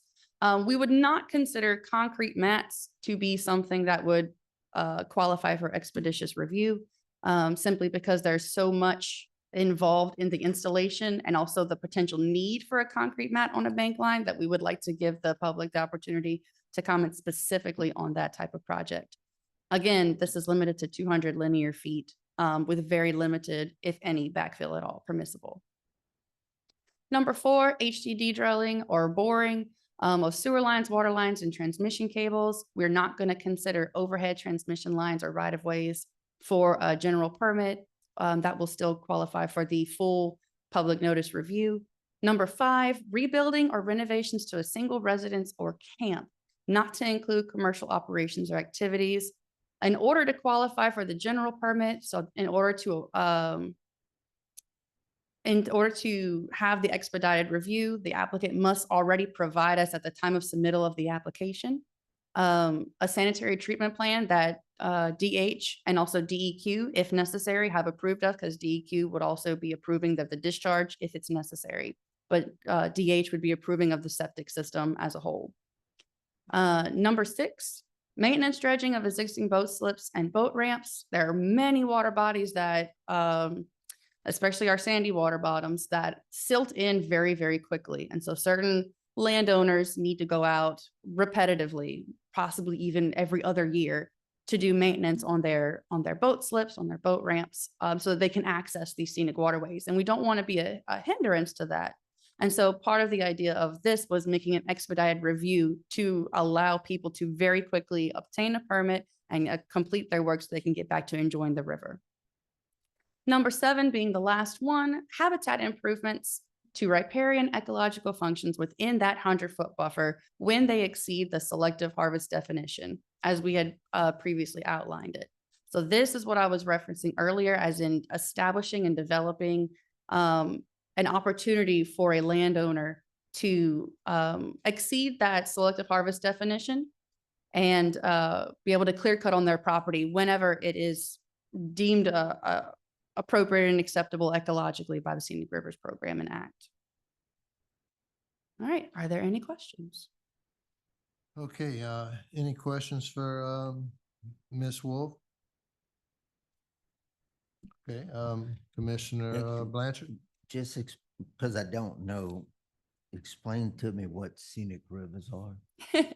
So whenever the Scenic Rivers Act was first established in 1970, there were under 50, I think it was actually like 47 rivers, bayous, creeks, streams that were listed. But currently there's about 60 of them. And if you count all of the named tributaries of the Tchefuncte River, because they are included, but if we were to name them all and put them in the act as well, it would be about 80 different rivers, streams, bayous, and creeks. One of the primary identifiers of a scenic river for our review is that they must be free flowing or predominantly free flowing, and very little modifications to them. So no recent dredging or channelization or any such thing like that. And who classifies it as a scenic river? The state does, or? The state does. It's a multi entity effort, because Wildlife and Fisheries is responsible for reviewing that. But ultimately it is decided by the legislature whether or not the river proposed is acceptable to be added to the act under its protections. Thank you. Sure. I just need to know that. Sure. Okay, thank you. Any other questions from commission? Okay, no, we have some public comment. Yes. We have Rebecca Trish would like to speak on item number 15, scenic rivers.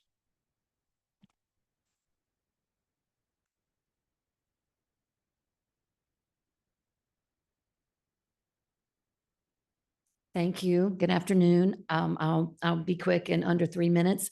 I'm Rebecca Trish, Louisiana Wildlife Federation Executive Director.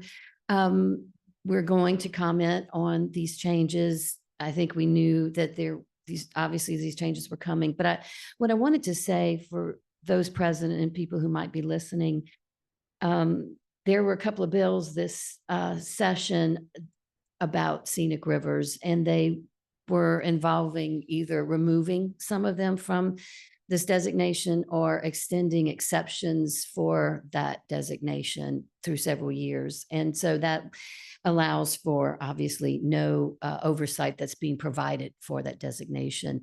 And during that legislative process, several organizations, ours, Louisiana Wildlife Federation, the Nature Conservancy, Pontchartrain Conservancy, and others, North Shore River Watch, gave a lot of testimony. A lot of local residents along these rivers spoke up, spoke out, came to those committee hearings. And so there is a lot of concern about oversight, and that is what the department does, regulatory for these rivers. I think just your question was, a good one, in that a lot of people, it's been a program established designation for a long time. So it doesn't get talked about as much, but there's a lot of value, pressures from development, as well as pressure from, changes along the river and how that affects its function and quality, are of concern to a lot of people. And so I think you'll be hearing some comments on these changes, and to know that we have a really good program. It's a good system with a lot of river miles in it, one of the largest, I think, in the country. So, people 55 years ago saw that this was needed for all the things that happen in terms of development and changes to how rivers are managed. And so it's important. And I appreciate you listening to these comments. I've got a Okay, question. for you. thank you. Are you- I got Commissioner one. Brister? Are you in support of the changes or not in support of the change? I think the last one we would have to go over and we'll comment more closely because what I learn every time, every couple of years, there's a bill that sort of looks at these rivers. And you do hear a lot of comments from locals who want to have that kind of input. They know it well. And they're using it either, recreationally, or it's a part of economic development. You find out that there's a lot of opinions from the upper parts of these rivers as opposed to what's managed from like local government. So you'll hear from parish officials about these rivers and the part that they play in flood control, also just a quality of life. So I'm not sure that some of those activities, we'd have to look closely if that would just get no comment from local, whether that's parish government or residents in the area. Because I think that's what it's saying.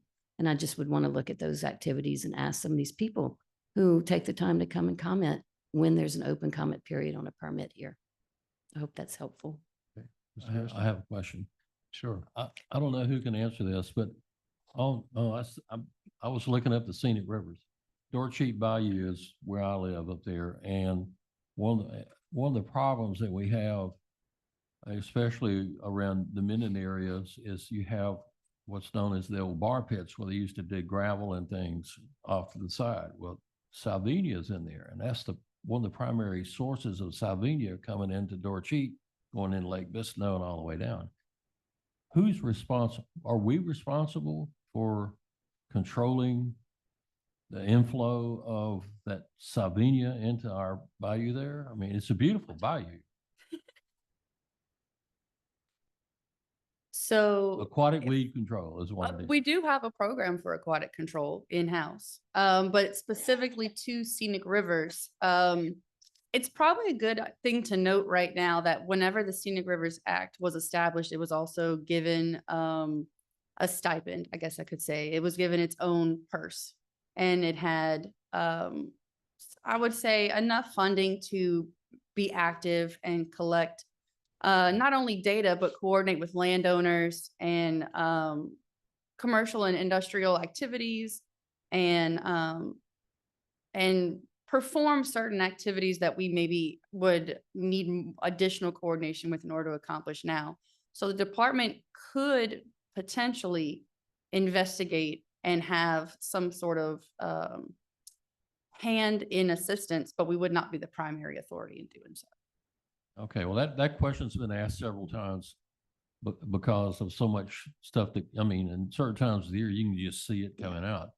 So you either got to kill it or block it off. Yeah, like I And- said, we do have we do aquatic vegetation program, and there's I believe there's a grant associated with that as well. But whenever it comes to forcing a landowner to do something on their property, that is not something that we get involved. And it could be an old issue. I don't know if anybody in any of our staff has ever come across this before or heard about this, but I've had a lot of interest in trying to solve that problem. We think it would solve or help solve the problem on into Lake Bistineau. So, okay, I'll check into it. Thank you. Thank you. Any other questions for Ms. Trish? Thank you, very guys. much. Appreciate it. Next we have Emily Buxton. I believe that's correct, I hope. Close? All right. Hello, my name is Emily Buxton. I'm the Director of External Affairs at the Nature Conservancy here in Louisiana. Thank you for the opportunity to address the commission today. My comments are specifically going to focus on the public outreach aspect of this notice of intent. Like Rebecca said, I think the rest of the proposed changes we may be commenting on next month. So we have no position at this time on some of those changes. The Nature Conservancy has always been a strong proponent of the Scenic Rivers program. We've successfully defended the program from harmful legislation, attempting to undermine the program's purposes for many years now. Much of the legislation that we've seen in recent years proposes taking designated rivers out of the program for a given period of time, mainly in order to perform certain actions on the river, including clearing, dredging, or snagging. Some proposed actions are larger in scope, including large-scale engineering projects. Year after year, advocates and locals come out in opposition to this sort of legislation because they fear that proposed actions will harm beloved rivers where they recreate and enjoy nature. As the department is considering changes to public outreach specifically today, I'd like to offer some observations and suggestions for enhancing and increasing public outreach. In general, as locals find out about proposals and changes to scenic rivers through word of mouth or social media. Most are not learning about proposed projects through parish journals or the newspaper, despite those being required methods of notification by the department. Although the department posts permits under review currently on a map on their website, you have to have Google Earth to view it, as well as the general knowledge of how to use Google Earth, which I can tell you as an advocate, I don't really know how to use it as well as I should. It would be simpler if all permit applications were posted directly to the LDWF website. This is how they do it in the Office of Coastal Management over at LDENR. I think that would be an easy solution to actually seeing some of these permits. Additionally, if there was an email listserv that sends new permit applications to registered people, that would also make the public engagement process easier. With regards to the amount of time the public comment process is open for, in general, we believe that 30 days will be a sufficient amount of time to comment, depending on when the notice is released and how long and detailed the permit application is. We frequently request extensions if public comment periods are during holiday breaks or if certain permits are particularly extensive or complex in nature. In these circumstances, we ask the department consider extending comment periods to offer commenters more time to prepare comments. In general, we see the program as an important and valuable program for the department and for the state of Louisiana, and I can just tell you it's very much beloved by members of the public. We encourage the department to explore ways in which to publicize the program more and teach the public about the benefits of scenic rivers. Thank you. Thank you very much for your comments, and we'll take all of it under consideration. Thank you. Thank you. Any question? None? We have one more comment.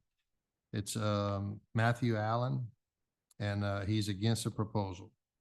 North Shore River Watch.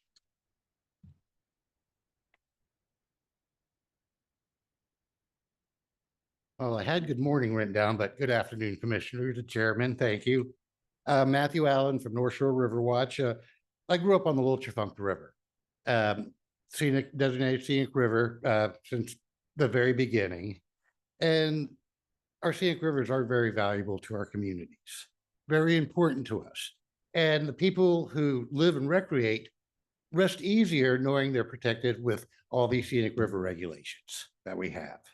And they really have been effective, not totally, there's always changes. And some of these changes, I appreciate where they're coming from. Some of the other ones, our members are feeling like there's kind of a consolation prize to the people who are pushing the bills to remove scenic rivers this year. But really, it's important to communities, and it's not stopping development like a lot of people say. It's a balance that we're looking for. Scenic River informs how to develop around these special areas for recreation for the public and gives us multiple uses instead of one use. I want to point out, it is very limited, 100 feet on either side of the river. That's not much longer than this room. So we're not talking about limiting expanses of forest and limiting commercial harvest on it. We're talking about a small strip, and these small strips are important to the rivers. Public notices, that's a big issue for everybody. They're hard to keep up with. How many regulatory agencies do we have here in the state that we have to watch public notices for? Most people don't even know how to do it. And while I agree 30 days is pretty good, wildlife fishery is still behind the curve on how we do it. DEQ, Army Corps of Engineers, Coastal Restoration, they all have their public notices and application forms online for the public to access. As it stands, I have to read about it in the newspaper. Hopefully I'm not on vacation that week. And then I have to email the Scenic River Coordinator to get a copy of it. That's burdensome on the public too. And I think that would be better, and we'd be more agreeable with the changes in the public notices and comment period if we had access automatically online to these. I don't think that's too big of an ask in today's modern technology society. So that's one of the requests that we have, that y'all look at this before y'all actually put it out. It is a very efficient program. I've been working with Scenic Rivers myself for over 17 years. And I've known 3 Scenic River coordinators. They are the hardest working government officials I've ever met. They're in charge of 64 scenic rivers plus 2 historic rivers. And they keep up with it all in a fashion. So I'm not sure where this is coming from, but we will be submitting comments through the public participation mechanisms. And thank you all for introducing us and let me have the chance to speak with y'all about it. Thank you very much. Any questions? None? Okay, okay, so, well, we have this, notice of intent. Do we have a motion? Motion by Commissioner Brister, second by Commissioner Blanchard. All in favor? Aye. Okay, the notice of intent passes for the changes Scenic Rivers program. Chairman. Yes. Mr. Oh, Chairman, if I may, I just wanted to let the gentleman know that House Bill 526 this past legislative session changed the official state journal from the Advocate to it's going to be a website that's going to be created on la.gov. And so he will have access. All public records will be going there through all boards and commissions. So it will be more readily accessible to the public. Very good. Thank you for that comment, Mr. McClinton. Okay, we have agenda item number 16. Receive and consider a notice of intent for changes to the control of outlaw quadrupeds and nuisance wildlife control rules and regulations. Mr. Bradley Breland. Hi, Mr. Chairman, Commissioner, thank you for having us today. Today, what I'm going to talk about for this first NOI that I'm presenting is going to be, that's going to cover 5 sections of Title 76, which they're all kind of intertwined. So if you change one, it affects part of the other one. But it's going to be control of nuisance wild quadrupeds, which also includes the nuisance wildlife control operator program. So this first section I'm gonna get to is section 113, which is the fox coyote pen preserves and then trapping, year-round trapping of coyotes. A lot of what you're going to see is just cleaning up old language that's going to, bring it in line with current regulations for all of these, changing some vocabulary, some language to bring it current, and just eliminating some old outdated stuff that's no longer applicable. So that's what you see. This first part was just cleaning up some language, specifying trapping, purchasing, selling of captive or captive possession of fox and coyotes. The AHD language is not applicable to any part of the regulation. It's good knowledge to know. It's a larval and parasitic infection caused by the fox tapeworm, but it's not pertinent to the regulation. So we're just striking all of that language out of there. The section deals with the non-game quadruped breeders and exhibitors license. There is no residency requirement for these license. The non-resident and resident is the same license, same fees, everything. So we're just going to strike all of that bona fide language, or bona fide resident language out of it, because it's not applicable to the license being sold or being mentioned in this section. Just kind of a little point of order for definitions. We're striking the word game, and we're going to clarify that for this section, that means red fox, gray fox, and coyotes. Again, just some language cleanup, changing, on that, specifying there is a hunting/shooting preserve that deals with upland game birds and waterfowl in some situations. We're just adding fox and coyote to this section to as a point of clarification that we were referring to fox and coyote hunting preserves in this section. We are going to strike current language that there is you have to have a minimum of 2 years trapping experience to qualify for these licensings or these licenses. So we're going to strike that language out of there. Again, there's some bona fide resident language we're striking, and it's going to, just clarify that this is a non-game quadruped exhibitor breeder's license is what is required to operate a fox or coyote hunting preserve. We're striking the word permit. You're going to see a lot of us striking the word permit and permittee. There's no permits regulated by this section. They're all licenses. So we're just striking old language. And again, while we're cleaning up definitions, these are resident, bona fide resident, like I said, just duplicate language. Soft catch, for example, is mentioned nowhere in the regulation. So we're just going to strike that definition.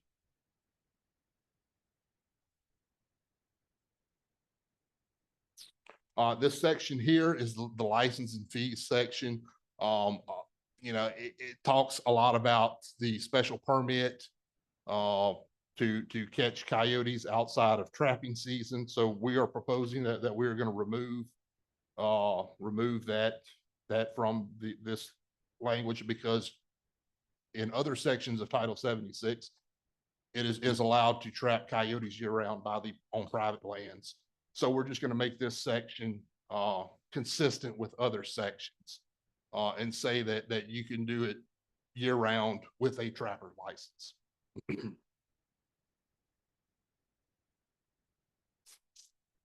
Again, that's just cleaning up some of that language and clarifying what a non-game quadruped breeders and exhibitors license cover, and to specify, you have to have one or the other if you're going to have captive possession of live foxes and coyotes outside of the trapping season. The only difference in the two license is with the breeder's license, it allows you to sell on the live market. So if you are a trapper, you have a trapper license, you catch a coyote, you want to sell it on the live market, you have to have a breeder's license to do so. If you are just a pen operator, you can purchase that animal to put into your pen with a exhibitor's license.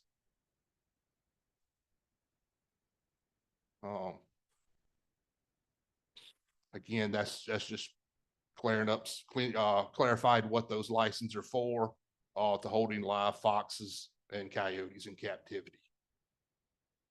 Again, striking permittees and permit language, changing a lot of that to say trappers, and just changing the definition of a relaxing lock there, just clarified loosens and tightens in response to the wildlife's action. Striking the general rules that it says, you can't sell without a special permit, because we're doing away with that permit because it's allowed in other sections. Just scratching permittee and replacing that with trappers. Clarifying again that game means foxes and coyotes for this section. That next section there in 20, that's just some clarification on language throughout the document. The LWF is referred to as the department, so we're just making that consistent with the rest of it. Again, some grammatical cleanup there, and scratching that coyote trapping license permit. Since we are doing away with the permit for the coyote trapping there, we're striking that report language associated with that permit. Clarifying, you're going to see this throughout both presentations today. The department's records retention policy regarding all of these permits is 3 years. So as a department, we have to maintain these records for 3 years. So we're just putting in a point of clarification that all the license holders that have to submit these records also need to maintain that for 3 years.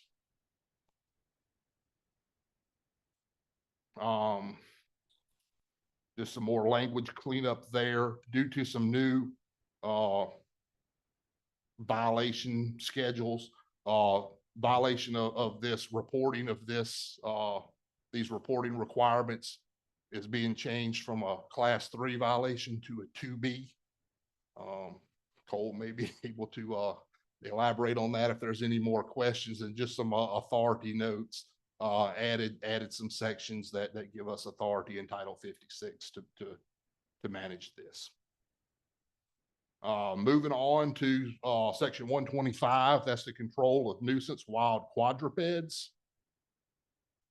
For this license, we are going to add raccoons to the list of animals that a private landowner can trap or take year round with a basic license. Since we are going to allow raccoons to be taken lethally, we're going to strike the language that says that they must be relocated.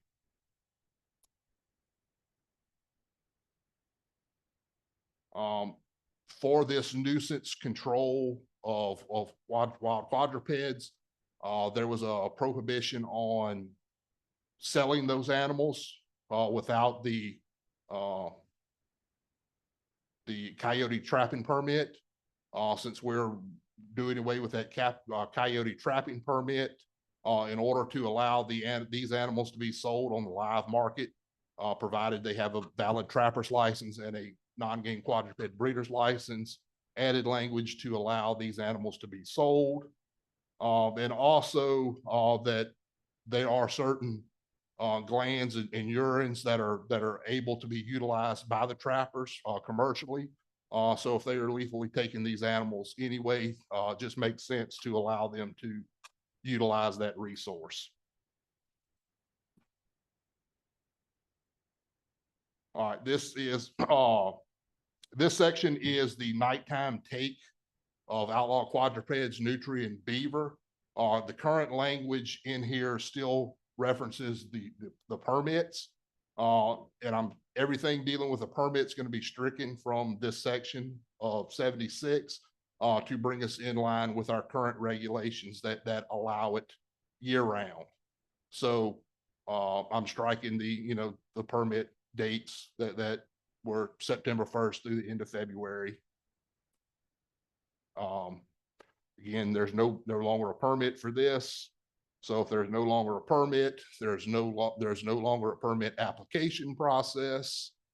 No longer any kind of permit language, reporting, all of that good stuff, violations of not reporting because there's no permit. Point of clarification that landowners, lessees, agents with written permission from the landowner may take these animals year round on that private property. Again, striking permitting language. It's just bringing us in line with the Title 56. And we are adding in language for the notification. The old language was you had to notify the department, Operation Game Thief. Current regulation in 56 says you have to notify your local sheriff's office in which the parish in which the property is located. You can do that 24 hours in advance or immediately upon harvest of that animal. You got to report. Again, more permitting language that we're striking. Permitting language. Violation of this is moving from a class 2 to a class 3 violation. And then again, we're striking annual report because there is no permit for the report to be applicable to. We're going to move on to the nuisance wildlife control operator program. We're going to change as far as permit requirements. We're gonna move that from a class 2 to a class 3 violation. So previously, if you had a class 2 violation, it would, you know, for the past 3 years, it would disqualify you from having this permit. Likewise, we're gonna strike or proposing to strike the prohibition of convicted felons from possessing these licenses. So we're gonna remove the felony conviction language as well.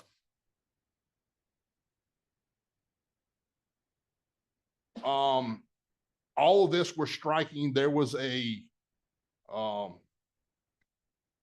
training requirement in here. So we're going to remove the training requirement for the nuisance wildlife control operators. There's still a test that they have to pass.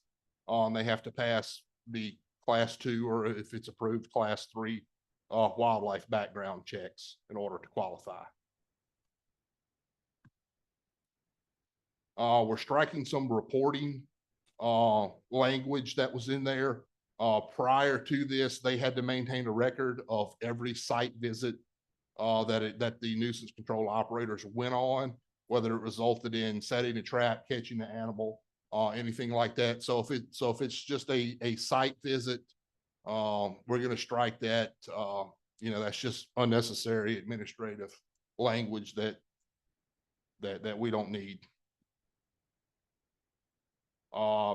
Point of order to clarify that all NUCOs must complete an annual report, which is part of the annual application process. It's all built into the application when they submit their application for their renewal for their next year's permit. That annual report is built into that document. Again, changing clarifying that records and reports is going to be retained for 3 years, and striking that complaint forms just because if you went out to somebody's house to talk to them, you don't need to report that to us. We're going to, as a clarification, there was a federal ruling or a federal order that came out a number of years ago that allows for the control of Muscovy ducks outside of 3 or 4 counties in South Texas. But to just put in there, clarify that nuisance wildlife control operators do have the authority to work with this species, but that federal order prohibits that these ducks from being relocated, and so they must be euthanized. With the new reptile and herpetology regulations that went into effect, red-eared NUCOs that are dealing with red-eared sliders cannot release those or relocate those off of the property in which they were captured.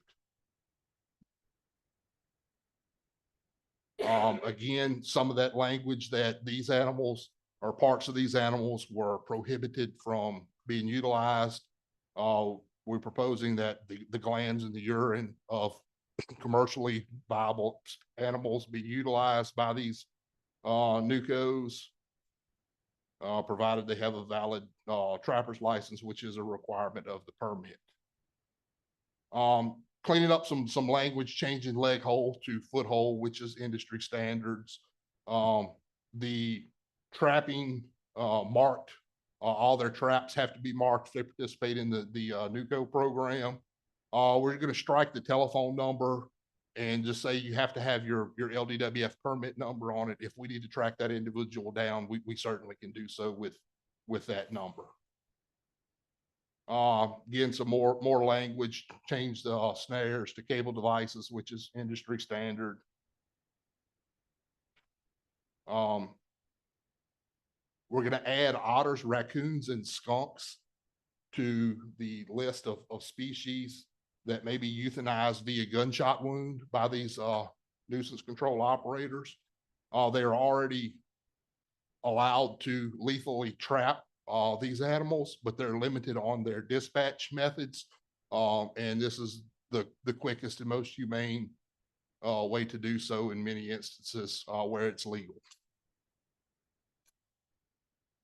And again, we're adding language in there to state that if a NUCO is working with coyotes and he catches coyotes, he can sell them on the live market, provided he has a non-game quadruped breeder's license. Moving on to the aerial hog control permits. We're gonna, again, staying consistent with all the other license permits we issue and convict and strike that convicted felon language out of there. And we're gonna move it from a class 2 to a class 3 wildlife violation. And again, that's just another place where felony is mentioned, so we're gonna strike that. And just a point of order, we're gonna add that the reports shall be maintained by the individuals for a minimum of 3 years. And if I did my math right, we'll be accepting public comments until August the 20th. I think it's 45 days for this. And with that, I'll take any questions you may have. Okay, do we have any questions? Okay, we have some public comment. We have Mr. Frank Williams. He's with the Louisiana Trappers Association. Thank you, Chairman, Commissioners. I'm Frank Williams with Louisiana Trapper and Alligator Hunters Association. From what I've seen with the notice that presented today, we're in agreement with it. I'm going to get back to my board, and I'm sure the board will come back with their comments on how it is. But everything pretty much seems, the addition of us being able to keep the glands is huge, because up until this point, you've just basically had to dispose of the animal. The glands, we can make lures and things like that to be used later on. So. Very good. Seems like a lot of common sense stuff. Yeah. So thank you for your comments. We appreciate it. Okay. All right. So, no other questions? We entertain a motion. Okay, my motion by Commissioner Reynolds, second by Commissioner Blanchard. All in favor of the motion? Aye. Okay, motion passes to change of the control outlawed quadrupeds and nuisance wildlife. Thank you. Okay, and you get the honor of staying up here again, Mr. Breland, for this is the one y'all been agenda waiting item for number all day. 17. Okay, agenda item 17, we're going to receive and consider notice of intent for changes to the wildlife rehabilitation rules and regulations. Mr. Bradley Breland. All right, well, I'll just jump right into it then. Like I said, this is the wildlife rehabilitation program notice of intent. Just where it's located at, section 131, chapter 1 of title 76. This first part permits, this is adding language to bring us in line with the wildlife rescuer bill that was passed last year. There's already some language that was added to this section to allow that. But we just needed to put this clause in there that say, you can possess those species for that bill. We're going to add a point of clarification about these animals, these rehab animals. The state, that the animals held under a wildlife rehab permit shall not be displayed for the purposes of exploitation, including for any promotional or commercial purposes, or educational or otherwise displayed or exposed to the public. And just in parentheses, this does include on social media platforms. Exemptions. Currently, veterinarians licensed in Louisiana were able to possess these wildlife species for 72 hours prior to having to either release them or transfer them over to a licensed wildlife rehabilitator. We're proposing that we strike that 72-hour mandate, and we allow veterinarians to possess these animals until they are able to be released into native habitat. Changing class 2 to a class 3 violation, to be consistent with all the other license and permits, and removing that felony conviction, language.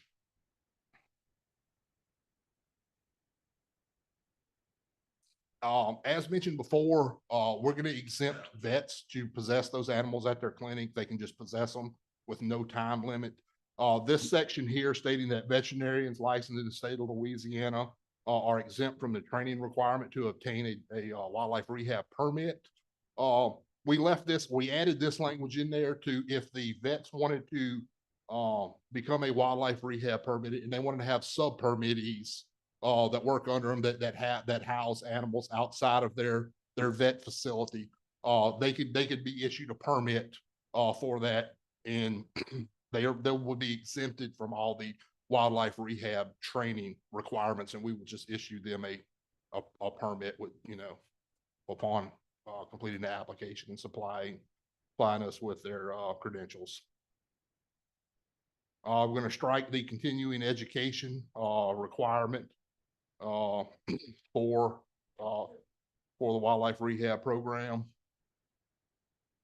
Just some language clarification. Habitats used kind of through multiple ways in this section, so we're gonna strike that and refer to cages, the caging, as enclosures and not as habitat. And just kind of some language clarification as to how to report cage specifications, which we're going to incorporate that into our application for renewal, or application for a permit and renewal application processes. We are proposing that we add outlaw quadrupeds and nutria to the list of species that are not allowed to be possessed by wildlife rehabbers currently. That includes white-tailed deer, bear, wild turkeys, and alligators.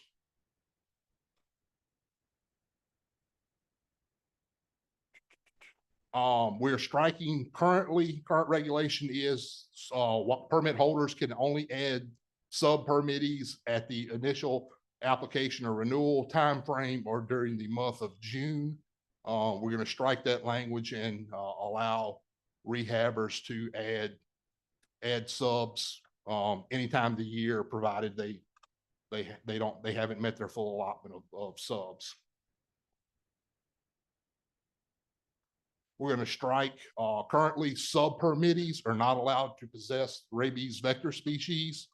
We're going to proposing that we strike that language, particularly with the wildlife rescuer bill. Those individuals are allowed to possess those vector species. So it only makes sense for consistency purposes to allow our subs to now possess those species as well.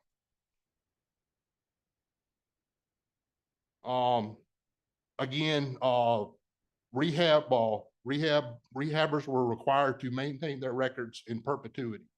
Again, our record retention policy is 3 years, so we're going to make their record retention policy mirror ours and say you have to maintain those records for a minimum of 3 years. So if you want to keep it forever, you're certainly welcome to, but we're going to require 3 years. Again, just cleaning up another mention of perpetuity. We're going to change that to a minimum of 3 years. And then just a little authority note section in Title 56(3) that gives us the authority. And then same public comment till we'll accept them. I'll accept them till 4:30 on the 20th of August. And with that, I'll yield for questions. Okay, thank you, Mr. Breland. Do we have any questions from the commission? Hearing none. Okay, we have some public comment. We have Ms. Carly Self would like to speak.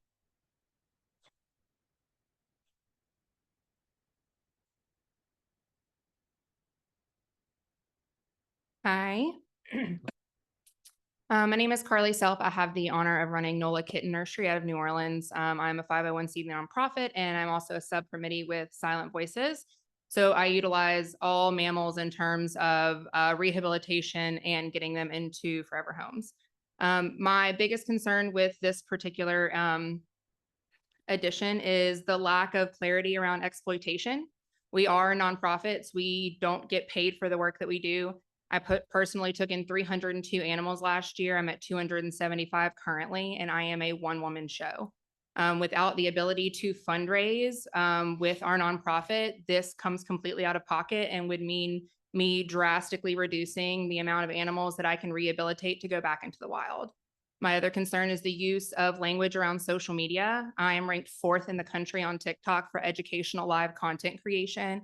I have the honor and blessing of educating hundreds of thousands of people, not only in our country, but around the globe, about the beautiful wildlife that we have within our state of Louisiana, many of which are completely understood. And I get to clarify that education for individuals. I do understand that there needs to be oversight as to what is happening on social media, and I would gladly work hand in hand with Wildlife and Fisheries to come up with some regulatory guidelines around what can and cannot be said or visualized on social media. However, to claim that using social media is a form of exploitation for the work that I'm doing, I find very offensive. I've personally been written up for exposing animals to the public when I was sitting in the privacy of my own home and sharing what I was already doing simply on social media. There was a lack of wording around it, which is why it's being added in now. And prohibiting us from sharing this on social media would prohibit not only us fundraising for the work that we do, but adding new wildlife rehabilitators into our program. I personally scoured your social media. You have a very robust social media program on both Instagram and Facebook, and whoever is in charge of that should be commended. But you guys in the last 3 years have mentioned rehabilitation 5 times. And just so you guys understand, you are posting an average of 2 to 3 times a day.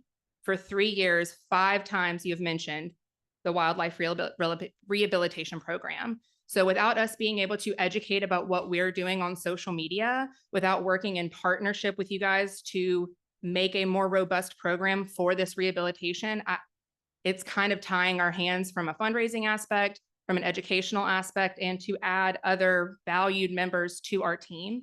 We are all exhausted and we are tired. Many of us have been doing this for well over a decade, myself included. And social media is one of our major outlets to educating about the work that we do. Thank you. Thank you for your comments. Any questions, Barb? None? Thank you very much for your comments. Appreciate it. Okay, we have Miss Lynette Bardell, or y'all are kind of together? So y'all want 6 minutes? Okay, so and Miss Leah Anderson, y'all can come on up. Thank you, Mr. Chairman, Commissioner. I've been rehabbing for 16 years with Silent Voices. We have, I want to thank Bradley. I'll give him credit because we've been trying to get things changed for years, and we feel like we're the stepchildren of this organization. We take 60 phone calls a day. That takes it off y'all's people's backs. And every phone call I get, Wildlife and Fisheries gave us your number. Wildlife and Fisheries gave us your number. I got to give credit to Bradley. I know y'all were trying to wait to fill the position, and he's done a wonderful job in the 4 months he's been up here. He is real. We are trying to work with y'all, but we need y'all to work with us. We need more subs. We are desperate for more subs. Y'all have capped us at 5. I have a waiting list of people that want to do squirrels and possums, not vector animals, which are the animals that carry rabies. I don't understand why that's such a problem for us to have some more subs to help us, because we are getting these calls. Y'all aren't getting these calls. And like she said, we're exhausted. I've taken in 80 baby raccoons already this season, probably over 50 possums. And then we have 2 seasons of squirrel seasons. And I realize Wildlife and Fisheries makes money from the hunting and the fishing. Y'all don't make any money off of us. But we don't get any money from y'all. This comes out of our own pockets. And until, like Carly said, when we started raising money by going to schools, and I try to teach children about the valuable things that these animals do for us, they're terrified of them until they see them. And I have taken baby possums to schools, and they love them and they see them. And my argument to y'all would be, when you have a gun class, you don't use a water gun. You don't use a plastic gun. You are teaching children about guns. When I take a stuffed animal to a school, they don't pay attention. But when I pull out that little baby possum that we've raised, that's been a thumb size, they're not stressed. And I know that's the concern, that we're stressing these animals out. We're taking them out of their natural habitat. And as Carly has said, we've seen a couple of things that Wildlife and Fisheries has done that's taken animals out there at natural habitat. We don't want to keep these animals as pets. We're exhausted by November. We're ready for our 3 months downtime, and rehabbing has changed. It's not a bunch of little old ladies that are bored cleaning house. It has become a full-time job. And I want to tell y'all, we are so excited. We are hosting the National Wildlife Rehabbers Association up here in Baton Rouge in February of 2026. It is huge. People from all over the world come. So we're trying to promote our wildlife and save what we can and explain to people how important they are to us. But we do need a little bit of help from y'all. Thank you. Thank you very much. Oh, the only thing that we didn't discuss, and if you'll give me 2 more minutes, is we have not had classes, testing, or in 2 years. And you pull up on the website and there's a hunting class this week. There's a hunting class next week. We desperately need, because we have to take y'all's classes, which is wonderful. And we've even told them, charge for them. If you want to rehab, put some bucks out and charge for the class. Then they have to pass the test. Then they have to be inspected. Bradley's been doing fabulous on the inspections. And I know he's trying to redo the testing and everything, but we've been 2 years without it. So we've got people just hanging that want to take the test, pass it. Okay, I think we have a couple of commissioner questions possibly, or comments. You mentioned, first of all, Silent Voices. What do you We're a wildlife rehabilitation organization, nonprofit here in the state. And then you said you need more subs. What kind of subs? That's the people that would work under me. I'm licensed. I've been licensed. Right now, at this point, I can have 5 people under me that will take in possums, squirrels, and until we just changed this law, you could not take in a vector animal. But thank goodness Bradley and the organization has changed that now, and they can take them. Before, a sub could not have a vector animal, which is an animal that can carry rabies, which is a lot of animals, not carry, contract. And I scream about people saying carry. So we take in, say you've killed the mama raccoon in your attic and there's 6 babies. We get that, y'all get that phone call and then y'all pass it on to us.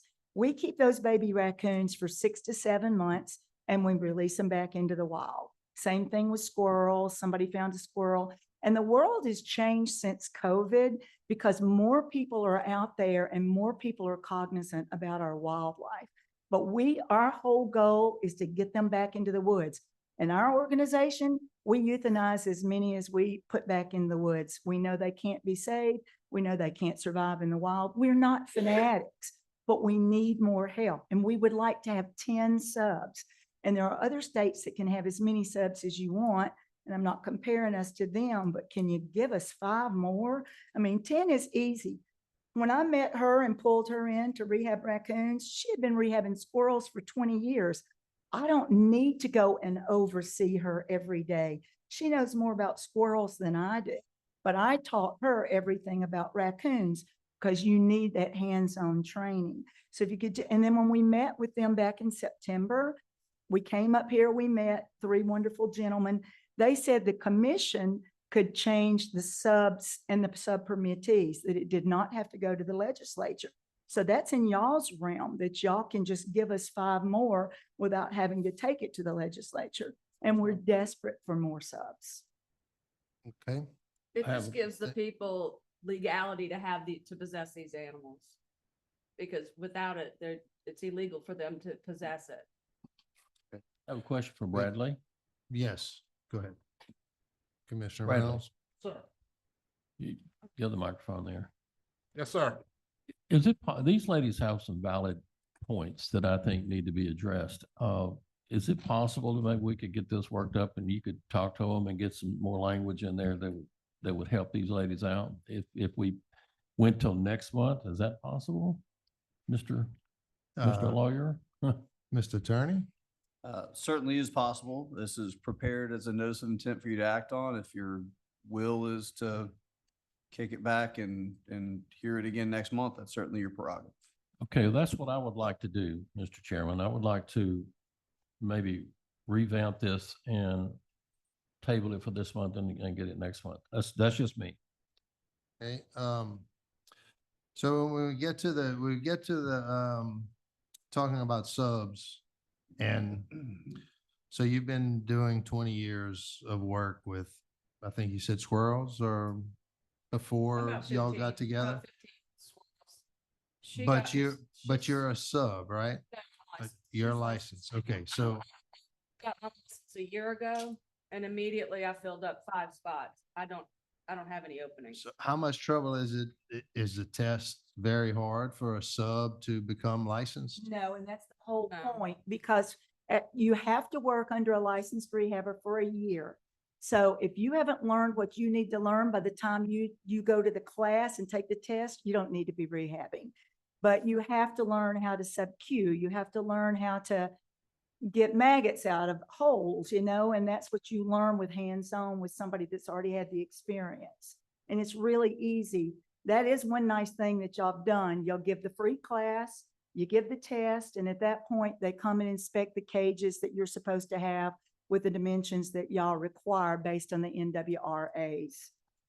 Okay, and one other question I have for Mr. Breland is the testing, is there set up to do testing? I know. Currently, since I've taken over in January, I have not had a in-person class. I don't know when the last time that was done with COVID. Currently, we are using the IWRC, the International Wildlife Rehabilitation Council's online course, which is about a $350 course. I'm trying to develop an online Louisiana course that would be free of charge. My goal is to have that up and functional for the next renewal cycle, which the wildlife rehab permits expire December 31st and every year. So it's a calendar year permit. So my goal is to have the training online available for the next renewal cycle. Just kind of a point of clarification on there. Currently, we have 57 wildlife rehabilitators licensed in the state, and there are 62 sub-permittees. So there's five permit holders that have a full slate of five subs. Yeah, there's only 5 out of 57 that have Correct, that the have 5. full allotment of 5 subs. Okay. Why do we limit the number of subs they? It's very time consuming, like I said, especially with new subs, just to supervise them because they don't go through the training. Basically, they fill out a form, they have a clear background check, and their cages meet the minimum standards. So it's very, very timely, time consuming. And like I said, I think you'll hear all rehabbers say how strapped for time they are, and it would just spread them too thin. I really don't agree with that part. And we have offered to, look, we'll do it Zoom. We're doing everything Zoom nowadays. If you want to see my subs cages, I'll walk around and look. And the IWRC, I do have to throw this out there. We took it. The lady in purple is a veterinarian. We go to continuing education all over the United States every year. They've done away with that now. The 6 of us in a car could not pass that test because 90% of the questions were on birds. Birds are a federal license. You have to get all these different things. So the IWRC doesn't just key in on mammals, which is what all my organization does. We do nothing but mammals, no birds whatsoever. So the IWRC is sort of useless for us, and it is a $350 course. Well, we don't mind y'all charging for a course. That's not a problem. So, and I think what Mr. Breland is working on is trying to get it where we don't have to charge for that course. And if he can, I don't want to put a whole lot of pressure on him, but if he could have it ready for us whenever renewal comes back up, and that is legally binding, being able to have the course we had set up, that's a win-win. Y'all don't have to spend $350. We're offering the course for free, and we have our monitoring and everything that goes along with it. So that would be wonderful. I mean, the best of both worlds. if that's what you are trying to convey, Yeah, Brad? yes, sir. Okay. Yes, sir. like I said, I'm working on it now. I've already worked through a couple, modules in it. And like I said, my goal is to have it up and fully running and functional for January 1, if not sooner. Sooner would be better, but, I'm working on it. And that's gonna facilitate, you know, some subs moving over into the rehab, you know, permitted, License. licensed rehabbers. And then they would be allowed to have subs under them. So I think getting the online course up and running, is gonna alleviate the problem.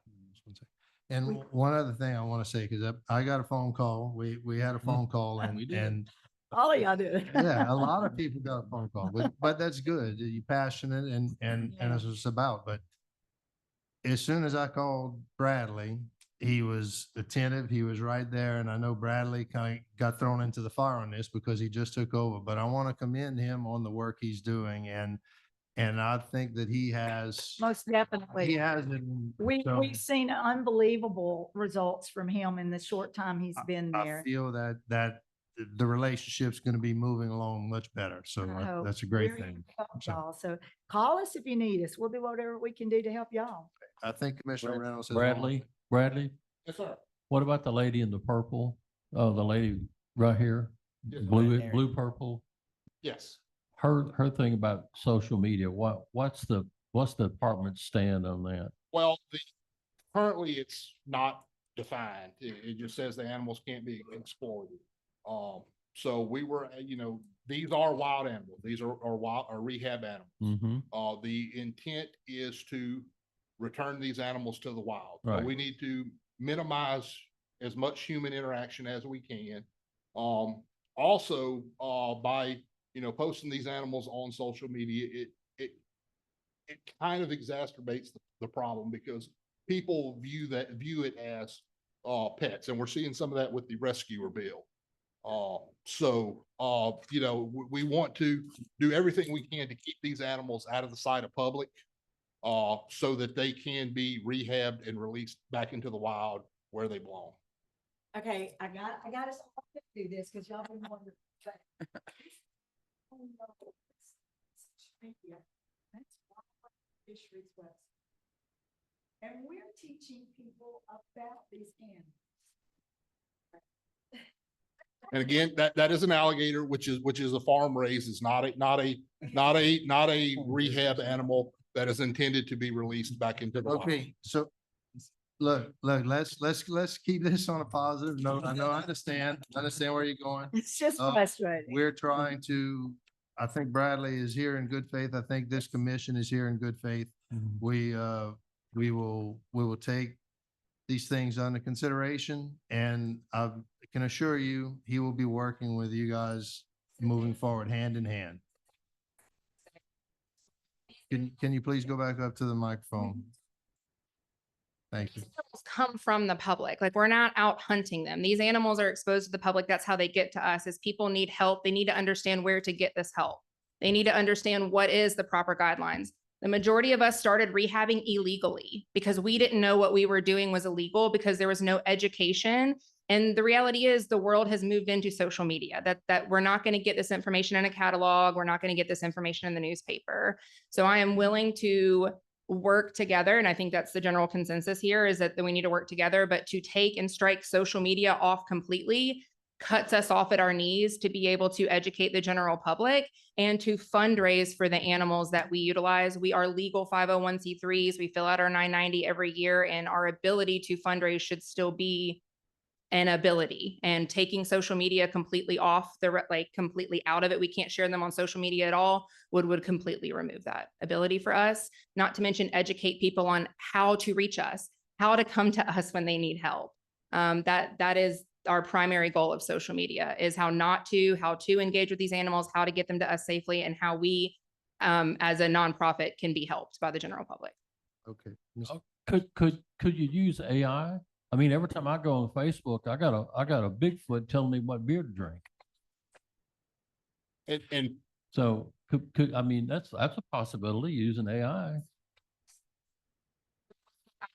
I am doing what I always do. I am feeding them. It's how I always feed them. I stream that live. I'm repeatedly are talking about how I'm a permitted wildlife rehabilitator. I tell people how to get involved in their state or their neck of the woods. I tell them it's illegal to handle these animals without the proper permit. There is a appropriate way to do this education through social media. And what I am doing is simply what I would all have done for 9 years in the privacy of my home. I'm just sharing it with the public, and it's made my job significantly easier as a wildlife rehabilitator. Okay. And in that training, online training that I'm working on, I did, plan on having like a section on what's acceptable, what's not acceptable, with some photographs and some demonstrations of what could be shared and what should not be shared. One Okay, more one more, Miss- question, there, Brad. Yes, sir. On the 5 people that are licensed, I guess, to do that, can we get a list of where they're located at in the state? Predominantly, they're Southeast Louisiana, the ones that are full. There's 50, without looking now, I think there's 57 in the state. We do have a list of wildlife rehabilitators on our website. Not all want to be added to the website. So there is a list on the website. But I can get you a list of where they're all located at. It just would be helpful, right there. So, thank you. Okay, this is all of this stuff is always some give and take. I think, some things are good, some things, maybe not everyone's satisfied with, but, what is the wishes of the commission? It's progress. So I'll make a motion to work on this and bring it up, next month. all right, we have a motion by Mr. Reynolds to work on it, bring it up. We have second by Commissioner Brister. All in favor? Aye. Opposed? Nope. All right, motion carries. All right, we have agenda item number 18, receive public comments. Any public comments? All right. Could you please come up to the microphone and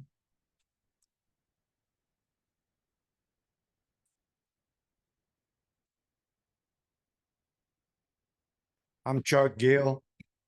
Why do you have to go through all this as a college professor, veterinarian for 32 years and have to go through this process to know how to raise an animal? What is the reason for that? 32 years as a veterinarian professor at one of the Louisiana top universities, highly recommended, highly educated, nationally known, and yet you got to go to a test to learn how to raise an animal? Does that make sense? I think that's been changed, sir. That's been changed. It's possibly going to be changed. Look, She's 32 years of tending to animals. yeah, if it was passed today, it would be changed.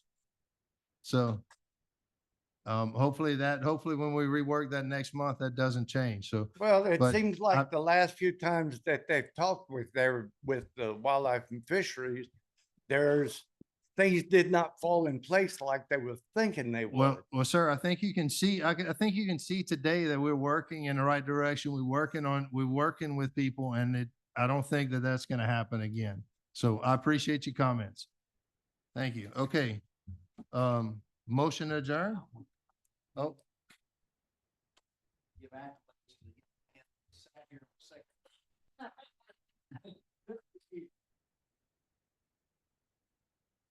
Okay, motion by Commissioner Reynolds, second by Mr. Jimmy, meeting adjourned.